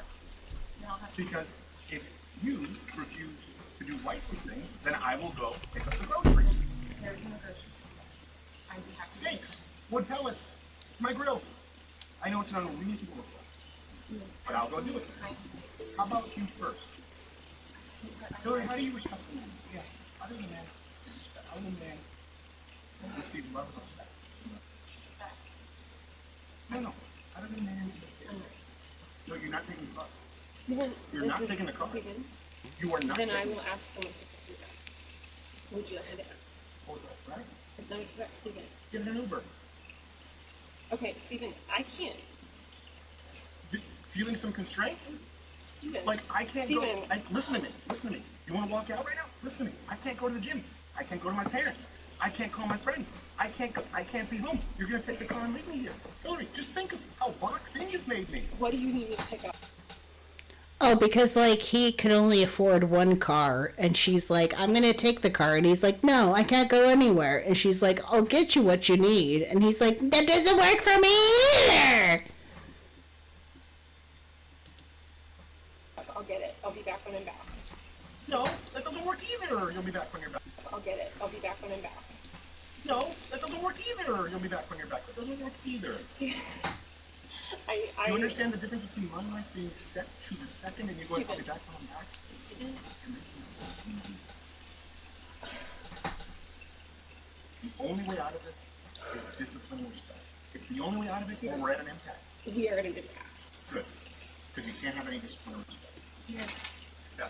There you go. You throw your hand, you give up so easily. I don't give up, Stephen. Hillary, Stephen, you give up so easily. I'm I just said the only way out of this is discipline and respect. You said, then we're at an impasse. Stephen, no, we are at an impasse. Okay, I love you, but Stephen, your abuse is sick. Your abuse Watch it. is sick. Watch it. Fucking watch it. I'm gonna let go. I'll get what you need me to get. And I need some space. We need to just stop engaging for a little bit. Okay? I love you. I love you very much. I don't love you. That's the big problem. I've never received love from you, and the fact is, when I go, look, I need you to do A, B, C, and D, you just be disciplined about it, you go, no. But I love you more than life itself. Okay. Put on some gloves. No. But I love you more than life itself. That's not fair. It's not fair, and it's disingenuous. Hillary, you're right, we're at an impasse. Become someone, listen to me, day in and day out, worthy of a wife. No, not as a wife. I didn't say as a wife. I said as a wife. Hillary, come on now. I'm not gonna engage. I'm not gonna engage anymore. I'm gonna go. I'll text me what you need. I'll get you what you need. I love you.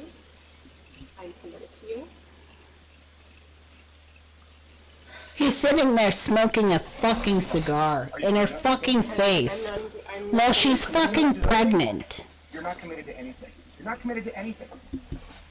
You just said I love you. I'm committed to it. Walk the dogs. Put on some gloves. I need to. Walk the dogs. Put on some gloves. Are you committed enough to do those things? Are you committed enough to do those things? Are you committed enough to do those things? I'm gonna just. Walk the dogs. Put on some gloves. Are you committed enough to get the medication the dogs? No, you take that in.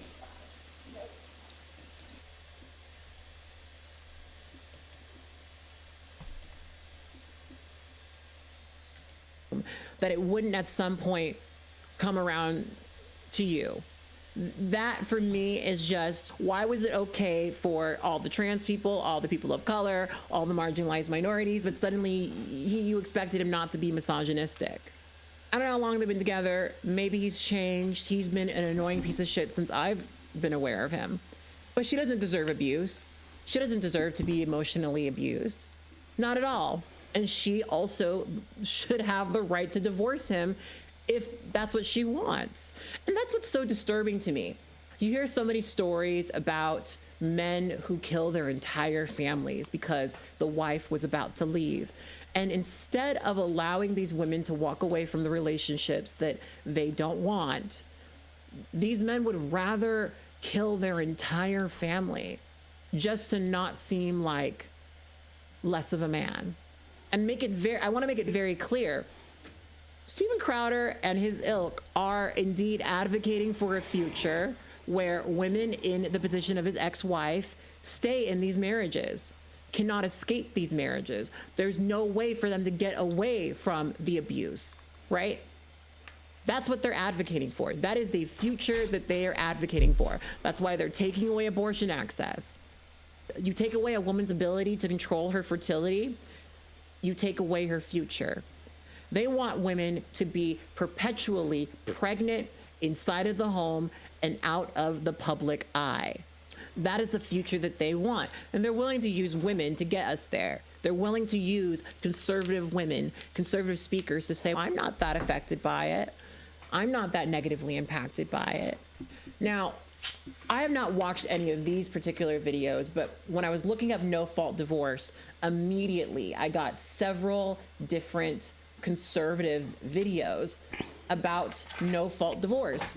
And so I wanted to play some of them because I feel like I am, until this discourse, I wasn't very familiar with the conservative position on no-fault divorce. Like, obviously, as an ex-Christian, I understand the very Christian view of divorce. I understand that the idea is that you don't do it and you only do it in certain circumstances.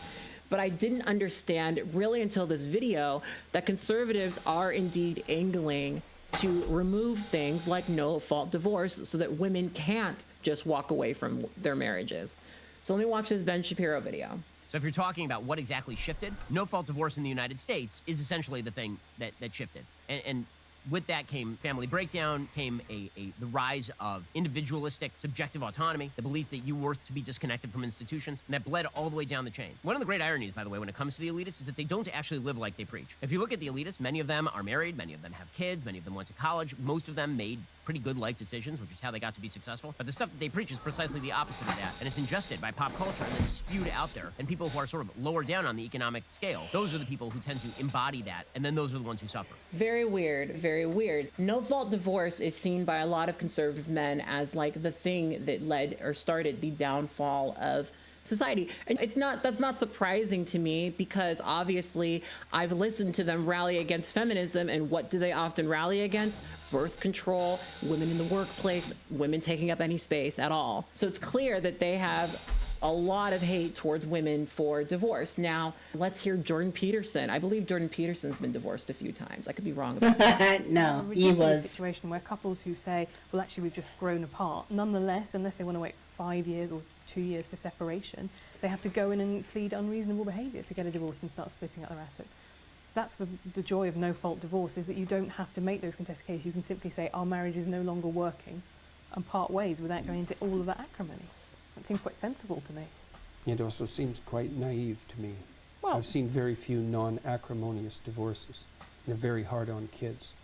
So I don't think anything that makes them easier is a very good idea. It might be good in the short term, but it's not good in the long term. Unless you don't think that marriage is a useful institution. And if you think that it's part of the patriarchal tyranny, then you might think that as well. Shut up, Jordan. It's a very useful institution, mostly for kids. Yet again, it's back to the kids. Now, my partner, he works in celebrity divorce law, and he comes home with crazy stories every single day about divorces that he's working on. And he showed me this video the other day of these parents just filming each other, right? And in the videos, you can see how stressed the children are. You can see how stressed the children are when they're going through this. And the reason why so many of them are stressed is because they're being used, they're being weaponized against each other. That's something that I see a lot of people do within divorce, where the parents will try to turn the children against the other parent. And then of course that leads sometimes to false stories becoming real stories. And then you have children who grow up hating the parent who decided to walk away. But if we've all watched that same video, this is a man who very clearly does not value his pregnant wife. And is it possible that he could learn and he could change? And is there something to be said about staying in a relationship in order to fix it and solve it? Yes. But I would gather, especially from watching that video, that Steven Crowder is a very my way or the highway kind of guy. And I think she got to a point where she says, I'm fucking almost popping out pregnant right now. You're not willing to help me with anything. I'm struggling. I'm stressed. I don't want to live like this. And to me, it's really telling that a lot of conservative men would rather a woman suffer than see her walk away and be happy. That is a very explicit statement. Men, especially right-wing conservative men, white right-wing conservative men, they're in this position where they're in power, right? So for there to be a concept of a woman that wants to divorce these men on the principle of, I don't like this, I don't like a relationship, and I want out. That conceptualization is terrifying and scary to men in power, because a woman that can have children and enjoy her life without men is innately terrifying to them. They don't want that. Because a woman being in power, in their eyes, diminishes their power as a man.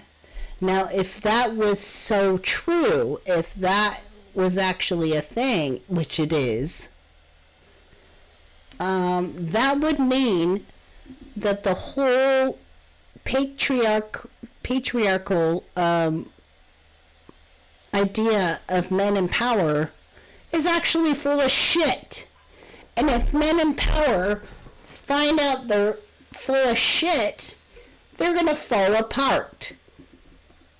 A woman who does not need a man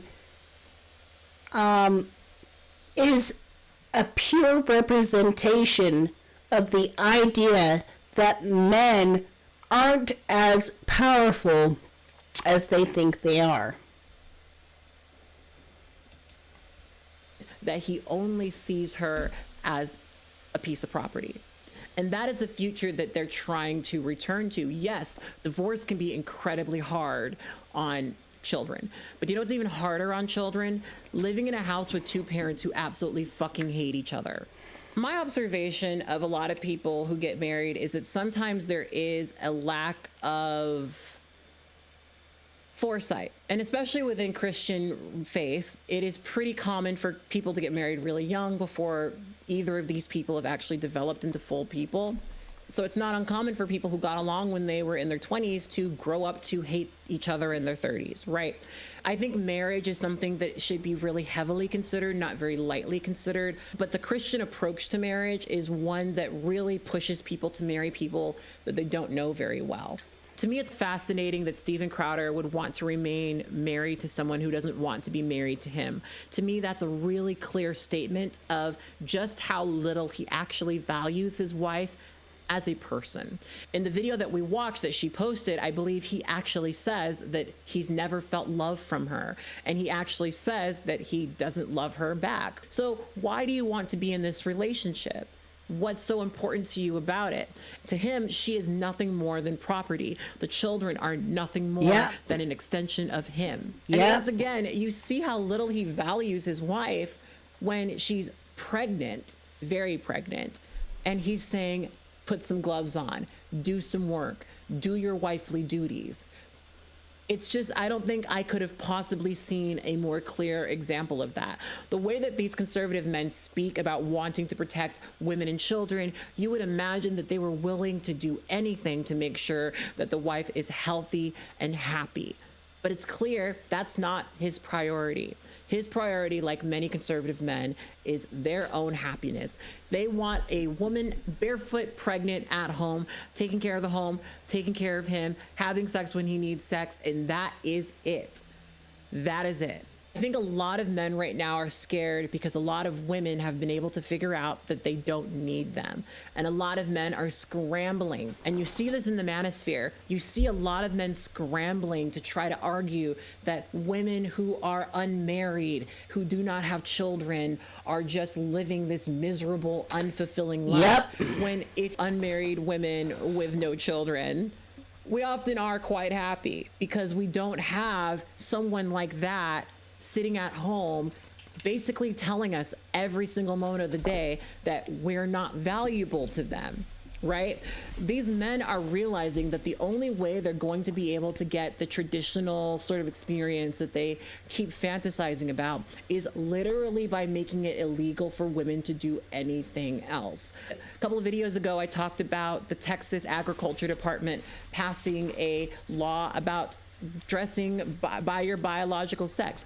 We are seeing people push towards assimilation, and we're seeing people rally against women being able to make decisions for their own bodies, to have choices other than being a wife and a mother. And they are scrambling. They are scrambling, and they're willing to do whatever they need to do to make sure that women go back to being property. And I think it's important that we stand against it, that we are aware of these things, and that we don't let this actually happen. So on that note, I just wanted to share with you guys my thoughts. I wanted to get across that this is all part of the long-term plan. I think a lot of people are just recently becoming aware of this and how all of these conversations are indeed connected. Like, conservatives only really talk about transgender men in the context of young trans dudes transitioning and having issues with fertility. They are particularly fascinated with young trans men's ability to carry children because they want those young trans men to be women who bear children for them. Anyway. On that note, this is something that I thought would be worthwhile speaking about. Let me know if you guys enjoyed this video, if you guys enjoyed this topic. Like I said in previous videos, I am trying to get away from making content like this, but I'm on a roll, so I'm enjoying it for now. But we will... Look, there is so much attention that people don't realize. Attention towards women specifically. And there is a large movement to entrapping and enslaving women into the role that supports men. Women are expected to be childbearers, barefoot childbearers that support the idea that men are children. Men expect women to be their mother, to be their caretaker. They can't do their own laundry. They can't cook their own food. They can't care for themselves because that type of care is strongly associated with women and what they can do for men.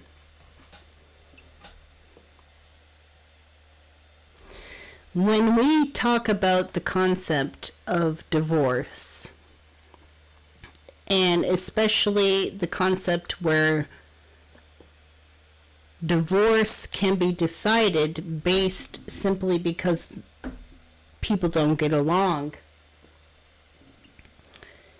it boils down to the conversation of women not putting up with emotional and mental abuse from their husbands. Emotional and mental abuse from husbands is something that the world is trying to fight against.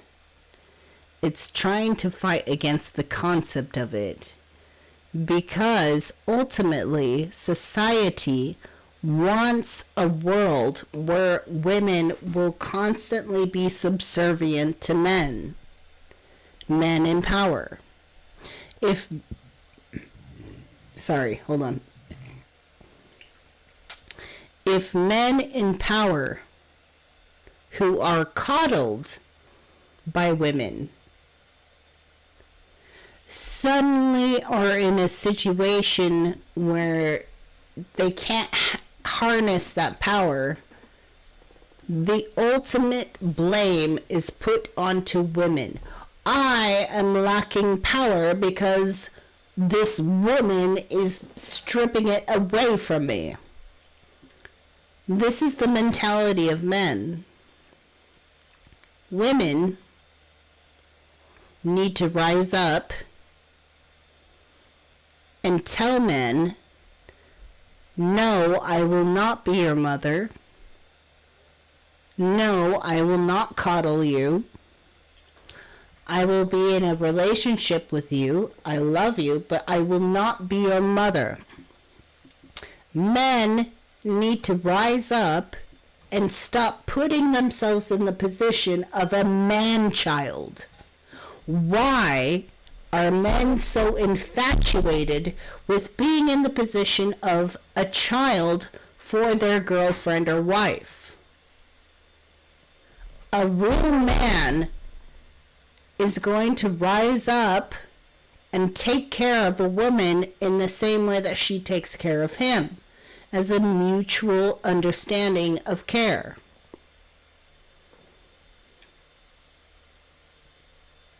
Is my microphone weird? Why is my microphone weird?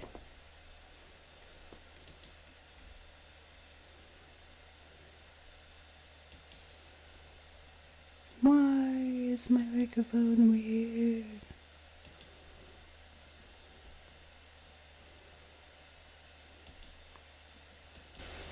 Okay, there. Is that okay? Is that a good mic? Is that better?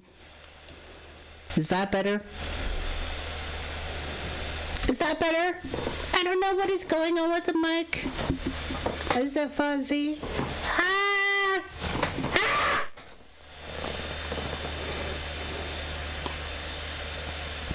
Anyways, no. I just want to go on a big rant. It's worse.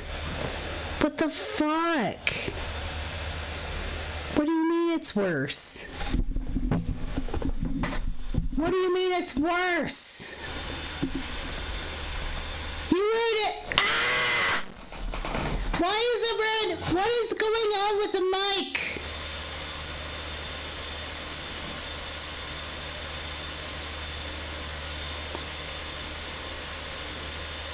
Why? Why is the thing going on with the mic? I haven't done anything different.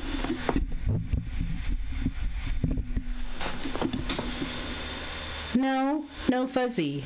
No fuzzy. Is it good now?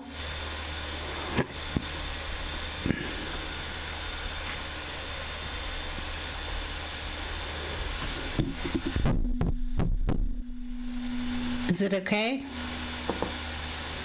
Is it good? Is it good? Is it good?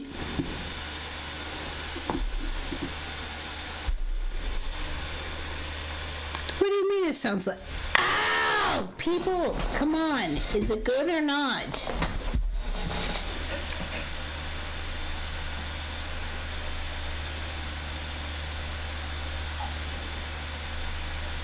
Not okay.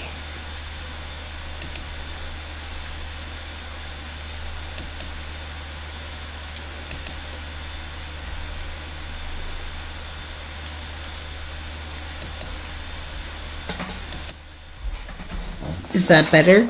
Is it good? I don't know. I have no idea what's going on. Like, is this good? I have no idea. Like, what is happening? Where? When was it better before? Before what? Ah!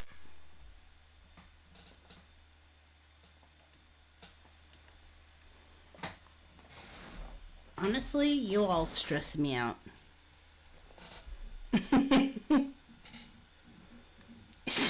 You all stress me out.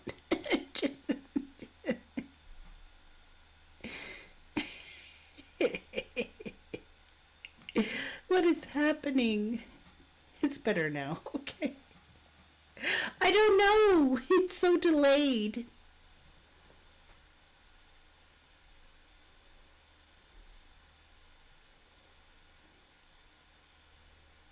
Is it good? Okay, I gotta use the bathroom. Hold on.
Okay, so there's one last thing I think I want to like watch with all of us tonight, and then we're gonna call it a night. What's happening? Oh my god, nothing is happening, Susan. Everything is good. We're fine. We're okay. We're fine. We're gonna watch one last thing tonight. I really want to watch this. Let's see.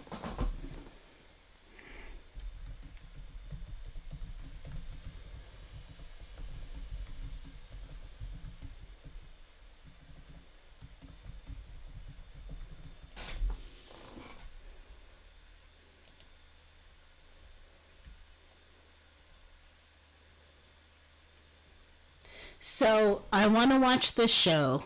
This last thing we're gonna watch tonight. Hi, Susan. Thank you so much for coming.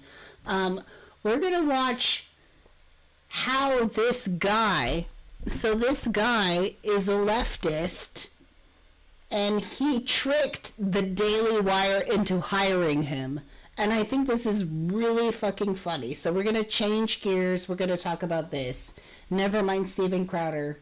Let's check this out because this is Crowder really came out the funny. other week, and that's a very Let's do it. Crowder came out the other week, and that's a very deep division there, which is sad.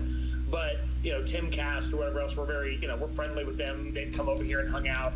So I think more we compare ourselves to how do we beat the New York Times? How do we beat the Washington Post? That's really what's on our gun sights. What's the deal with technology companies lately? The tech industry, once looked at as incredibly profitable and viable, has mutated into a late-stage capitalism dystopian nightmare. The tech industry usually leads the way when it comes to growth. Lately, though, it's been laying off people at a much higher rate than the rest of the economy. Mark Zuckerberg announcing another round of layoffs. I take full responsibility for this decision. In the past 6 months, we've seen mass layoffs at companies like Amazon, Twitter, Meta, Google, Microsoft, just to name a few. And while the prospects for those who were let go from their cushy jobs as video producers are looking increasingly slim, there does seem to be one media company standing unshaken by the financial woes of the streaming wars. The Daily Wire here seems to be the public enemy in this issue, which is kind of interesting because the Daily Wire is so powerful and so well funded. It's 100% that Ben Shapiro is a figurehead, and there's some good people at the Daily Wire. I don't want to attack them all, but I'm going to tell you folks, they are worse than the Democrats. Ben Shapiro and all the guys at the Daily Wire who have been on an absolute tear of homophobia and transphobia. These men they've been killing it. There's something going on with them. That's right. The Daily Wire seems to have just a little more cash than they know what to do with. shamelessly throwing it at anyone who will help spread their message of what some would call fascist hate speech, and others would just call good old-fashioned conservative values. In fact, it sort of suggests that if there is a racial bias, broadly speaking on a cultural level right now, it mostly applies to what we would call white people. The only group of people that in this country that are being erased in any kind of meaningful way, historically, are white. To eradicate transgenderism from public life, that would be sufficient to attain that goal. These people are demonic, okay? The trans agenda is demonic. But there was one The man, trans agenda! one hero, who said no to the Daily Wire. I am a trans person, and I will say my agenda is to eat Doritos and sleep on the couch. Like, Doritos and naps. Doritos and naps is my trans agenda. One true Canadian-American patriot, just a little more racist than the rest. Well, Barack Obama, mother, I'm the president, plowing that ad. You. And not all black people look like fat whores.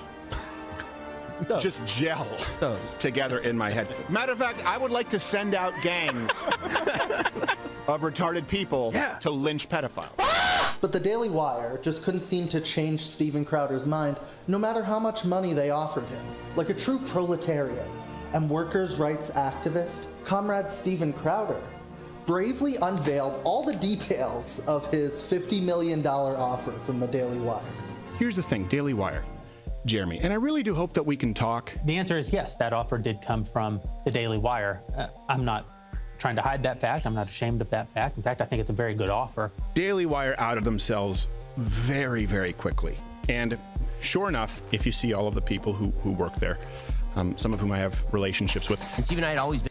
So if you don't know, Steven Crowder was offered a deal by Daily Wire to take him on and say, like, hey, we're going to take you on, but you're going to have to kind of clamp down on the transphobia and racism. And Steven Crowder was like, no.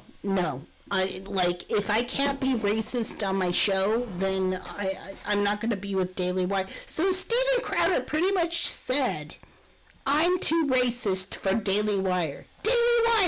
Daily Wire, which is like the most fucking transphobic, racist shit on the fucking planet. Been very friendly. I know Jeremy was even friendlier. I'm personally insulted by Steven's behavior here when he personally recorded a phone call with my best friend, Jeremy Boring, and then proceeded to release that publicly. That is disgusting. I'm not suggesting that the guidelines aren't terrible. I'm suggesting that if making money off of those platforms is part of how you're justifying the salary you're paying someone, then when those go away, everybody loses money. You can't pay the same amount with less revenue. How about you create a different business model? See, here's the thing, Daily Wire, they keep talking about a business. Well, I walked away from the table because I'm talking like it's about a country, about a movement. You've heard me say this many times. I want to pass the torch. I want there to be someone else to do this. Now, I'm personally no Steven Crowder. I'm not a big fan of mugs, and I have a fully functioning heart. But if the Daily Wire is giving away job offers that big, maybe I could get, I don't know, $2 million? I feel like that's pretty reasonable.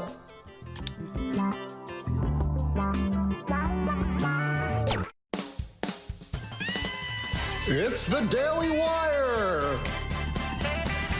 Starring Ben Shapiro!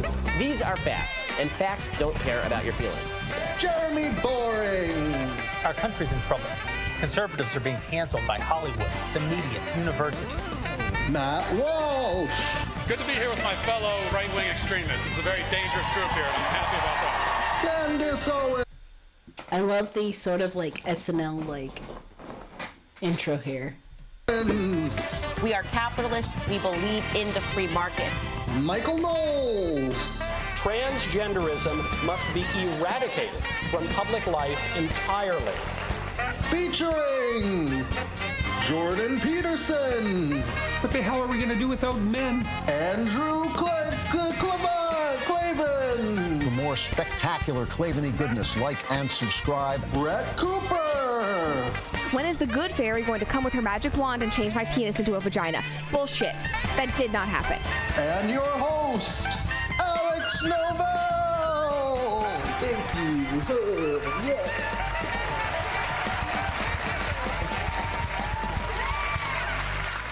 Now, before applying to a job, What are we think it's gonna do important to with know that exactly man? who the Daily Wire actually is. It seems like they just kind of appeared out of nowhere when Trump was president. And while that's not exactly how it happened, it's disturbingly close. See, back in 2013, annoying lawyer and Breitbart columnist Ben Shapiro teamed up with Jeremy Boring, a successful Hollywood producer and close personal friend of Zachary Shazam Levi, to found a company called Truth Revolt. Welcome back, and joining us now is Ben Shapiro, editor-in-chief of Truth Revolt, editor-at-large of Breitbart News. Conservatives in general in the United States are having a very uphill go of it. They're having a very uphill battle.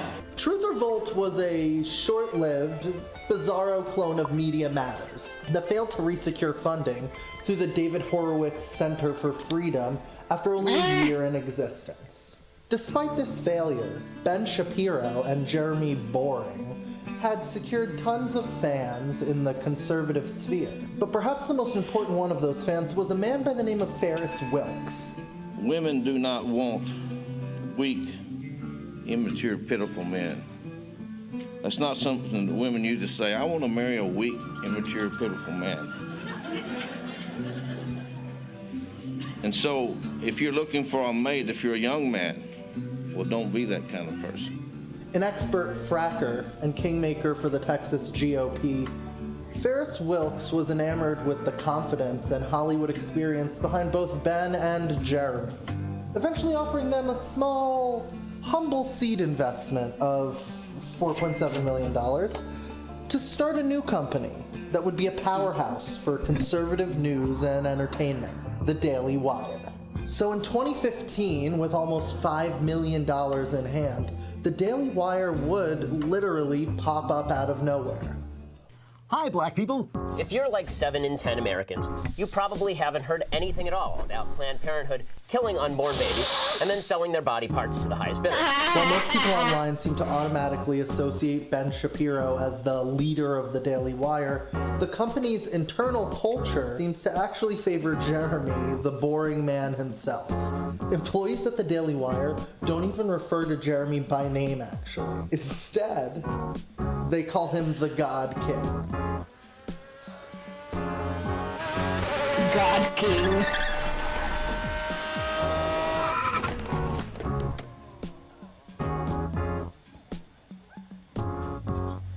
Do you remember when there were 2 genders and only 1.5 of them had to shave their mustaches? No. Oh, hi. I'm Jeremy Boring, CEO and God King of the Daily Wire. Why is it that guys like Jeremy Boring or Elon Musk want so desperately to be liked and praised by either like their employees or people online? So now that I've done my research and feel excited about my future employment, I can finally apply.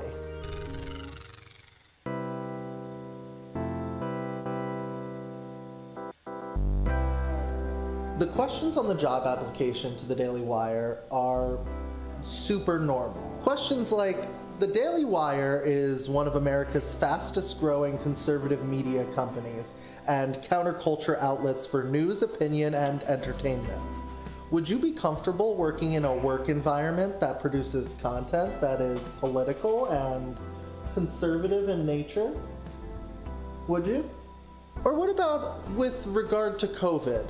How comfortable are you working in an office during this time? These questions fall into a category that I'm going to call yes or no questions.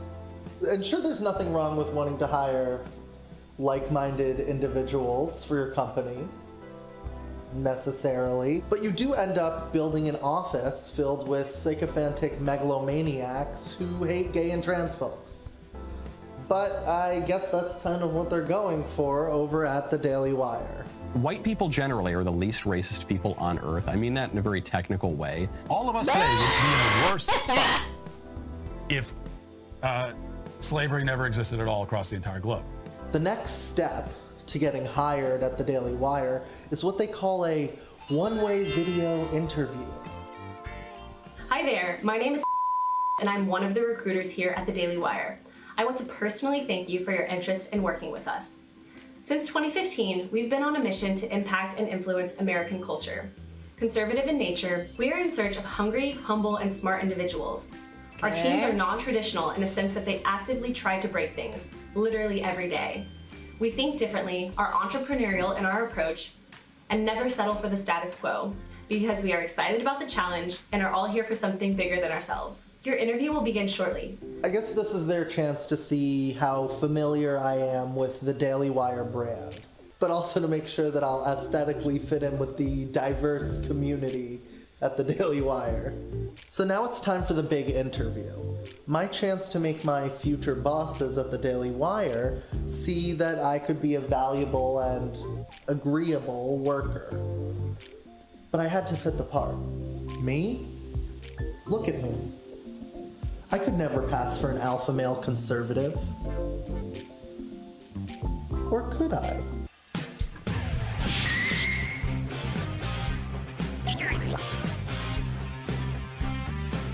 Stop treating me like an assemblage of body parts.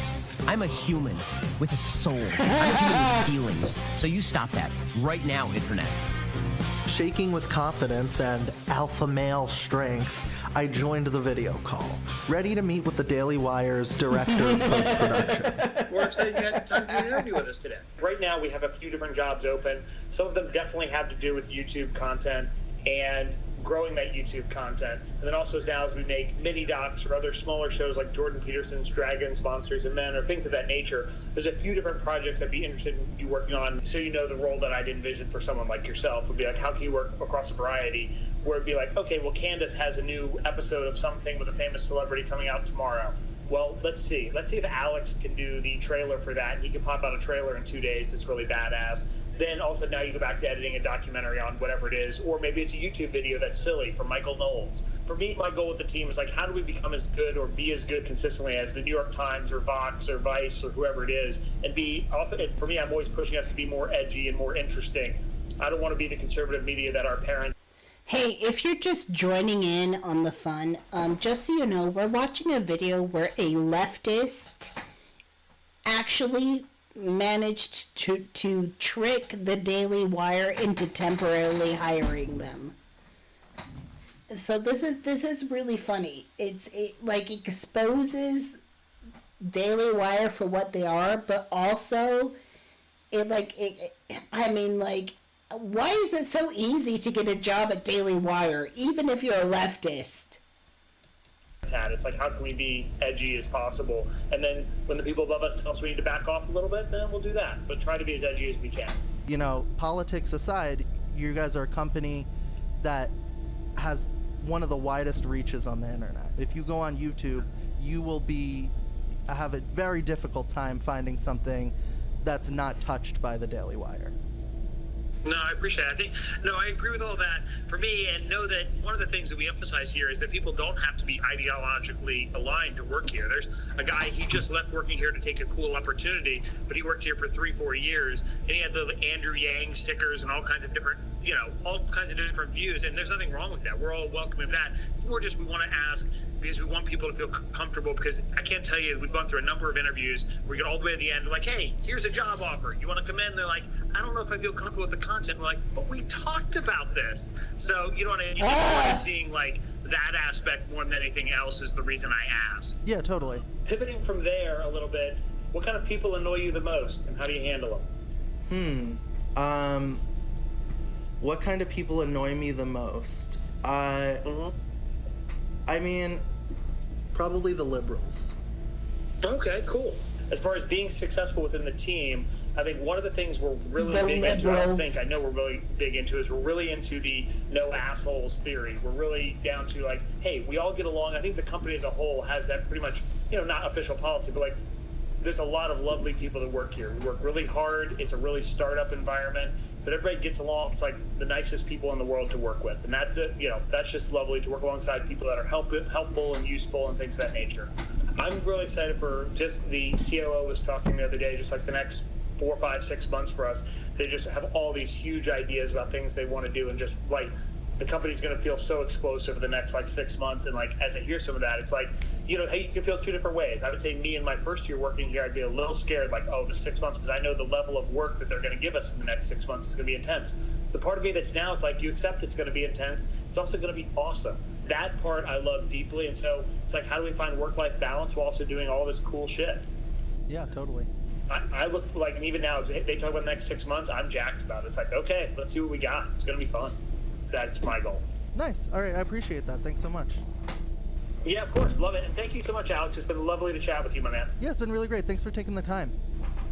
Of course, man. All right, well, you have a great day, dude. After the interview, I was starting to feel like maybe this whole video was a bad idea. I mean, he seemed like a genuinely nice guy, except for that weird part where he quoted the Bible to me. It was that line that St. Paul says. St. Paul says, the gospel is preached, and so I'm happy. But other than that, he seems like a hardworking guy who cares about what he does. I continued feeling like that for about, 5 more minutes. And then I looked him up on Twitter, and I saw how much he hates gay people. And weirdly, that made me feel a lot better about the whole situation. But seriously, let's talk ethics for a minute. Recording conversations without informing all parties is not something society would call ethical. I think lots of conservatives watching this might say something like, why are you doing this? Or, that's illegal. In fact, some government fat cat regulators would even say that it's wiretapping, or some other silly term. For all these reasons and more, I made sure to properly inform my prospective new bosses that I was recording our conversation. I was doing some screen recording. What'd you say? Okay, cool. I was doing some screen recording. What'd you say? Okay, cool. What'd you say? Okay, cool. Okay, cool. Okay, cool. Okay, cool. Ladies and gentlemen, we got him. Okay, so a few hours after my interview, I got an email from the Daily Wire's internal recruiter with some documents they wanted me to sign. One of these documents was an NDA. Ugh, the dreaded NDA. Non-disclosure agreements are infamous in the entertainment industry, not only for suppressing the free speech of workers in the business, but also holding them financially responsible for any supposed damages perceived by the company. And that's exactly the type of agreement that the Daily Wire served me with. There's a lot of language about keeping confidential information private, your run-of-the-mill NDA stuff, basically. But then, there was this cheeky little line right here. Consultant acknowledges that the unauthorized use or disclosure of company's confidential information would cause company to incur irreparable harm and significant damages, the degree of which may be difficult to ascertain. Accordingly, consultant agrees that company will have the right to obtain immediate equitable relief to enjoin any unauthorized use or disclosure of its confidential information. So what do? I mean, I obviously can't sign this agreement. Or can I? Can ya? Contracts are funny things. If you don't like something in a contract that you're supposed to sign, that's easy. Just delete it. So, I deleted all the language mentioning disclosure in the non-disclosure agreement. The way I see it from a legal standpoint. Really? If they were to, I don't know. I'm sorry, this guy is amazing. This is amazing. This is an amazing infiltration. Sign this contract and then send it back to me without noticing any of the changes I made. That would be really beneficial to my whole right to make this video situation. So you have no idea how excited I was when they did exactly that. Signed it right there. The bottom of the contract that they didn't delete.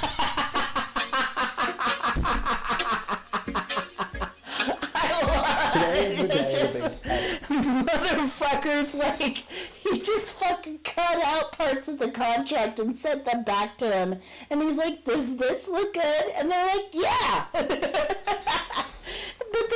they neglect to, like, acknowledge, like, what he's actually agreeing to. I love this. I cannot get enough. I cannot get enough of this. I love this guy. Test. I woke up to an email with all the juicy details. The challenge. Edit 2 videos featuring the man, the myth, the legend, Ben Shapiro. First, a classic episode of Ben Shapiro Debunked, where Ben smashes liberal ideologies with facts and logic. So which topic will Ben be debunking this week?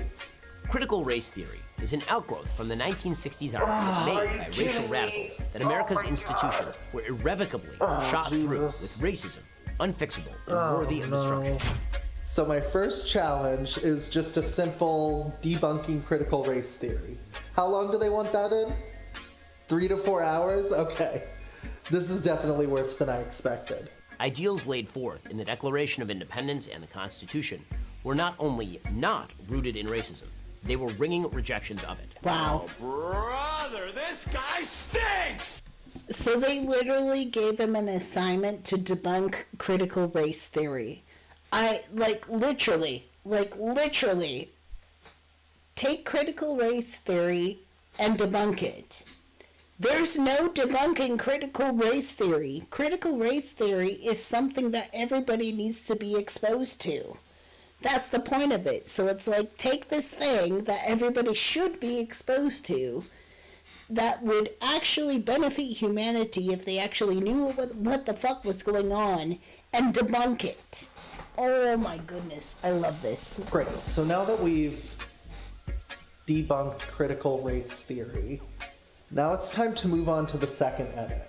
This one's actually an easy one. Ben Shapiro reacts to woke TikToks. Okay, I think I've got something, but I don't know if they're gonna like it. Huh? Huh.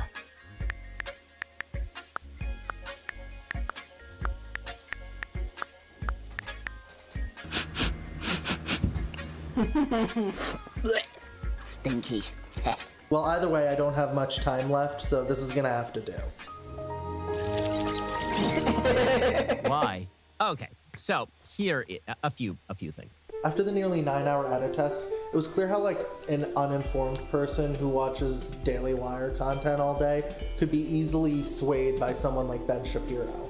The brain rot of watching so much Daily Wire content that at a certain point, even if you aren't aligned with their politics, you've talked about it so much and know all the personalities there, and that's exactly what they want. They want to be as common as the New York Times or Netflix or HBO. I want to be bigger than the New York Times. I think the company is very much of that mindset. Our site's set on HBO and Netflix. It's amazing the amount of hoops that the Daily Wire makes you jump through in order to get a job there. Doing job interviews and edit tests and just emailing back and forth with these people. All for a job that I don't even want. About a week later, I hear back from the recruiter about setting up the final interview. They told me during the first interview that if I made it this far, I'm basically guaranteed an offer. Oh my god. But will it be the $2 million that I set out for? We'll have to... How does it get that far? That's so crazy that he actually got this far into the interview process. Wait and see. So that's the gang for today. So Alex, we're all pretty up to speed, with your work samples, the test. Viewed that. Everyone has been able to review your Spark Hire screen, so we definitely got some great background here. But just to kick things off, you've been with previously some companies that are definitely more left-leaning, and I know, and sorry I haven't gotten back to you on this, but I know there was we were trying to work around how could we potentially get in touch with references, but also you don't want to burn bridges. I understand that kind of conundrum there. So I guess kind of two-part question. How would you feel making the transition from those kinds of organizations to obviously Daily Wire, openly politically right-leaning? And if you were to come on board with us, would you have... Straight up in the interview process, they're asking him, how can you coin narratives against the left-leaning movements? You can't get any more deliberate than that. You can't get any more deliberate than in an interview, they're asking you, how can you take our narrative and work it against the truth that is happening right now. Ah! My goodness. Concerns about post-Daily. Susan says, I have to go meet with Philip. Oh, I want to meet with Philip. Oh, I'm sad. Okay. I'll have to check in to see what happens with this. Yes, please do. I want to meet with Philip. Philip is cool. Meow. I feel sad. I don't get a meeting. Anyways. Daily Wire losing opportunities because of having Daily Wire on your resume. You guys are a lot more accepting of people who have different ideas. And I think a lot of these left-leaning organizations, they are not as accepting of people who have open ideas, which is why, you know, I'm sitting here in the first... Come Zoom with us after you finish. I mean, I'm going to be finishing here pretty soon after this, so yeah, totally. If you're still up, fuck yeah, meetings. I love meetings. When I go to work for a company, I want to sit down and do my job. Regardless of what the company's mission is, I want to be able to be, number one, before anything, a worker. We certainly don't want anyone coming on board who, if they had to, you know, animate or edit a certain video, they would be like, they wouldn't feel comfortable doing it because it's so, you know, in conflict with what they believe, you know? For me, looking through your edit tests and things like that, and even looking through your YouTube channel, it's clear what I like most about you thus far is you have a lot of interesting ideas. The ideas I really love, but some of the technical things, as far as I'd want to work on tightening up some of those. And, you know, I can go into more detail about that, but making sure the general idea is something that you're comfortable with. Totally. But yeah, just wanted to at least bring that up, as that was one of my thoughts going into this, based on the type of work I'm interested in you doing if we bring you on board. Oh and my you know, God. This is the last round here. We're at Wednesday, so you should have an update from me by the end of this week. All right, thank you so much. I really appreciate it. Look forward to hearing from you guys. Thanks so much, Alex. Thanks, Alex. See ya. Talk to you soon. Bye. So despite telling me that they hated my YouTube videos and thought they were badly edited. Even in watching through a bunch of your YouTube videos, some of them they feel a little baggy and they need tightening up, or, you know, parts here a little cleaned up or here or there. Like the one about the guy with the burners and things like that, the weed salesman, has a very Tim and Eric vibe. It has that kind of a vibe. Tim and Eric vibe. Tighter, very strong thing. I still managed to get the job offer only an hour after the final interview. Hey Alex, this is calling from the Daily Wire. I just want to say thanks so much again for taking the time to do a final interview with us this afternoon or earlier today, and actually calling to let you know we wanted to offer you the video editor position. So, did they offer me the $2 million? $1 million? $100,000? No? Lower. Much lower. The Daily Wire offered me $62,000 with an extra $23,000 that I could earn working overtime. Oh my God. And I'll kind of give you a little bit of a breakdown of the pay structure. This is a non-exempt position, meaning it's hourly and you'd be eligible for overtime. What? This doesn't make any sense. How come Steven Crowder gets offered $50 million? He's constantly getting banned from YouTube, and his heart literally doesn't work. He could drop dead at any minute. There's gotta be some way that I can convince them I'm worth more than $60K. Maybe the fact that I don't have a heart condition could somehow increase my value to the Daily Wire. But how do I prove that? Alex? Yeah, hi, how are you? Hey, good, how's it going? Great. Nice to meet you. Nice to meet you too. Sorry for the message. No worries. Good to see you. Good to see you too. Yeah, welcome to the office. So I went to the doctor, hoping to get a recommendation letter for my heart that I could use to bargain for the extra $1.92 million. Okay? I'm bleeding. Okay, scared me at first.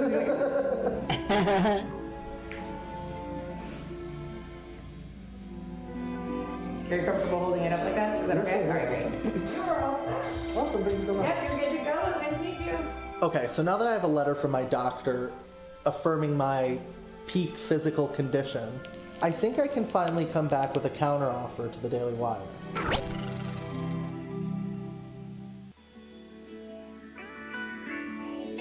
Hi.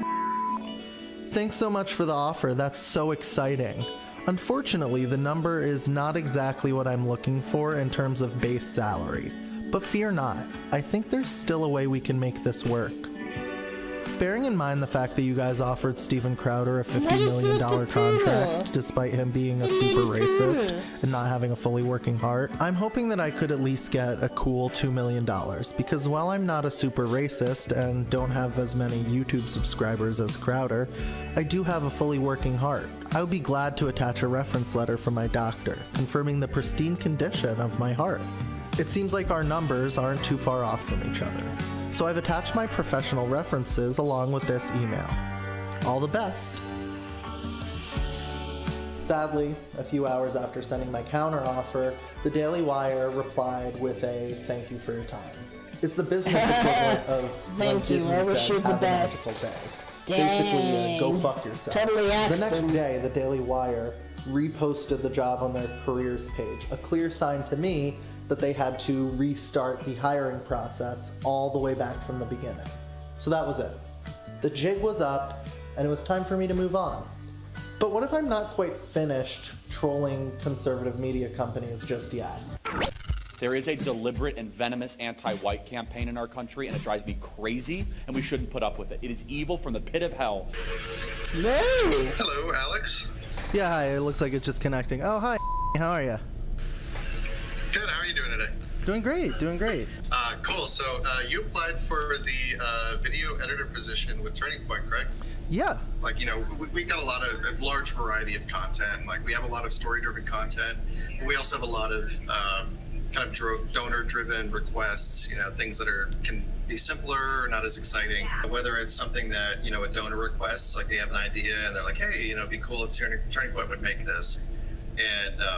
And if it's something that, you know, agrees with our mission statement and something that we're excited about doing, we'll generally take it. I mean, we're competing with media in general, and like just the way that media has kind of been taken over by the left. Like there really isn't any sort of like well-known, I guess, or like any That's sort so of, like, specific. That's so like specific. obviously leaning That's so left or like weird. obviously left voices that we're really competing with. It's mostly just kind of like just the grand scheme of media. And so really what we're trying to do is trying to provide an alternative that, you know, is pro-America, pro-freedom, everything that Turning Point stands for and what conservatism stands for, like trying to create a space within media that can, you know, like take back that audience and inject just like good values into media again. And that can, that could do a lot of good, and I've seen it do a lot of good too. So I mean, if we move forward, it'll be a second interview. Nice to meet you, Alex. This is gonna be hopping in. Our last meeting just went a little bit over, which is why we're a little bit late. No worries, no worries. So when you guys make like a video that gets requested by a donor, does that get delivered? Does that get delivered to the donor, or is that put out to the TPUSA channels? Like, how exactly does the distro happen there? Yeah, it just depends. Sometimes it's just for them, and sometimes it's just a doc we did. So, like, I got to work on 2 documentaries last year that were donor financed, which was, one was Border Battle, and then the other documentary was The Great Global Reset with Jack Posobiec. So those are donor specific projects. Straight up fucking Nazi shit. If you actually come across a movement that is like talking about something along the lines of like the Great Reset, or like something along the lines of that, like the Great Reset, the coming of age, the coming race, like, watch out, it's Nazi shit, straight up. We're gonna get into that later, but we'll fucking tie this up right here. So it's interesting because it sounds like you guys kind of balance this. You're a content house because you're producing content for your own channels, obviously. But then there's also this other side of things where you're producing content that doesn't always go out to like TPUSA. Sometimes there's stuff that just goes like internal distribution almost. So what would you say like the ratio is of Turning Point content to like external distribution? Yeah, we're working on that now. I would say that we're going to be doing more 70-30. 70-30. 70% of our own, and then 30 of theirs. But just like the Daily Wire, Turning Point USA turned me down. At the beginning of this whole process, I was hoping to just troll the Daily Wire a bunch and maybe mess up their hiring process a little bit so they'd have to spend more time trying to find someone and less time making hateful content. But to do so, I had to change who I was and even stoop as low as producing some of the content that I ride so hard against. So was it worth it? Yeah, I think so. In the end, I don't think any worker should be forced to work for a nightmare company like the Daily Wire. Wow. But that's not the reality for most people. Instead, you have greedy losers like Steven Crowder getting paid $50 million to do online racism, while everyone else is left squabbling for fewer and fewer jobs with less and less salary. I realized after getting these offers from the Daily Wire that I'd never actually turned down a job before. So maybe after watching this video, if you interview for a job at a company you actually like, you'll know that you're worthy and valuable. Or at least know that in a job interview, they want to hire you as much as you want to be hired. Interesting. Interesting. I hope you do. Yeah, pretty good stuff. Hey, look, the reason why I'm sort of covering these topics tonight, between Steven Crowder and then looking at this, is I just want to constantly highlight why this right-wing conservative media narrative is very harmful and detrimental to humanity. So I think with that in mind, I think I might change the theme title of Wednesdays to something else. I think I might change the title to something that's more receptive of just taking a look at I don't know, it's like conservative watch, right? Like the conservative media watch. We're gonna work on that. I think there's gonna be a lot of rebranding here in the future with Mindful Monad in particular. We're gonna do a lot of branding here in the future, so hold on tight. We're gonna change things up. We're gonna evolve. We're gonna shed a layer of skin, and we're gonna figure out how best to approach things in the future. Anyways, good night, everybody. I really appreciate you coming here tonight. MC Heavyset, good to see you exploring the Holos. Yoga Nature, good to see you. Cassidy, thank you so much for coming. And thank you to our moderators. I saw Susan in here. Thank you so much. Mistress Angelica, you're a doll. Thank you so much. Imaginista Elise, thank you so much for coming. Cassidy, our moderator, thank you so much for coming.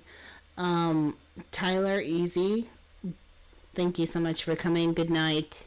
And we will see you Friday. Let's go on Friday. We're going to live stream Friday. As you know, Fridays are like long day streams. I start at 2 o'clock. I end in the evening.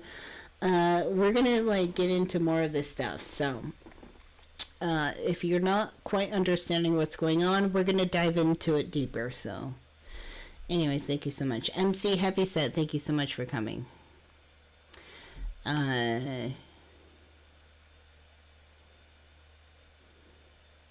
Tarot Queen, thank you so much for coming. Grandma Dragon, thank you so much for coming. Thank you all for coming. Really appreciate that. Fachita, thank you for coming. We will see you Friday. Look for a stream Friday. We're gonna do a big long stream Friday. Everybody can weave in and out, and we will dive into these topics deeper. Anyways. May the 4th be with you. Yes. It is Star Wars Day, isn't it? I like Star Wars. So, yoga nature. Thank you so much for coming. Anyways. All right, everybody. Have a good night. We'll see you soon. We'll see you on Friday. Good night. Take care. Thank you.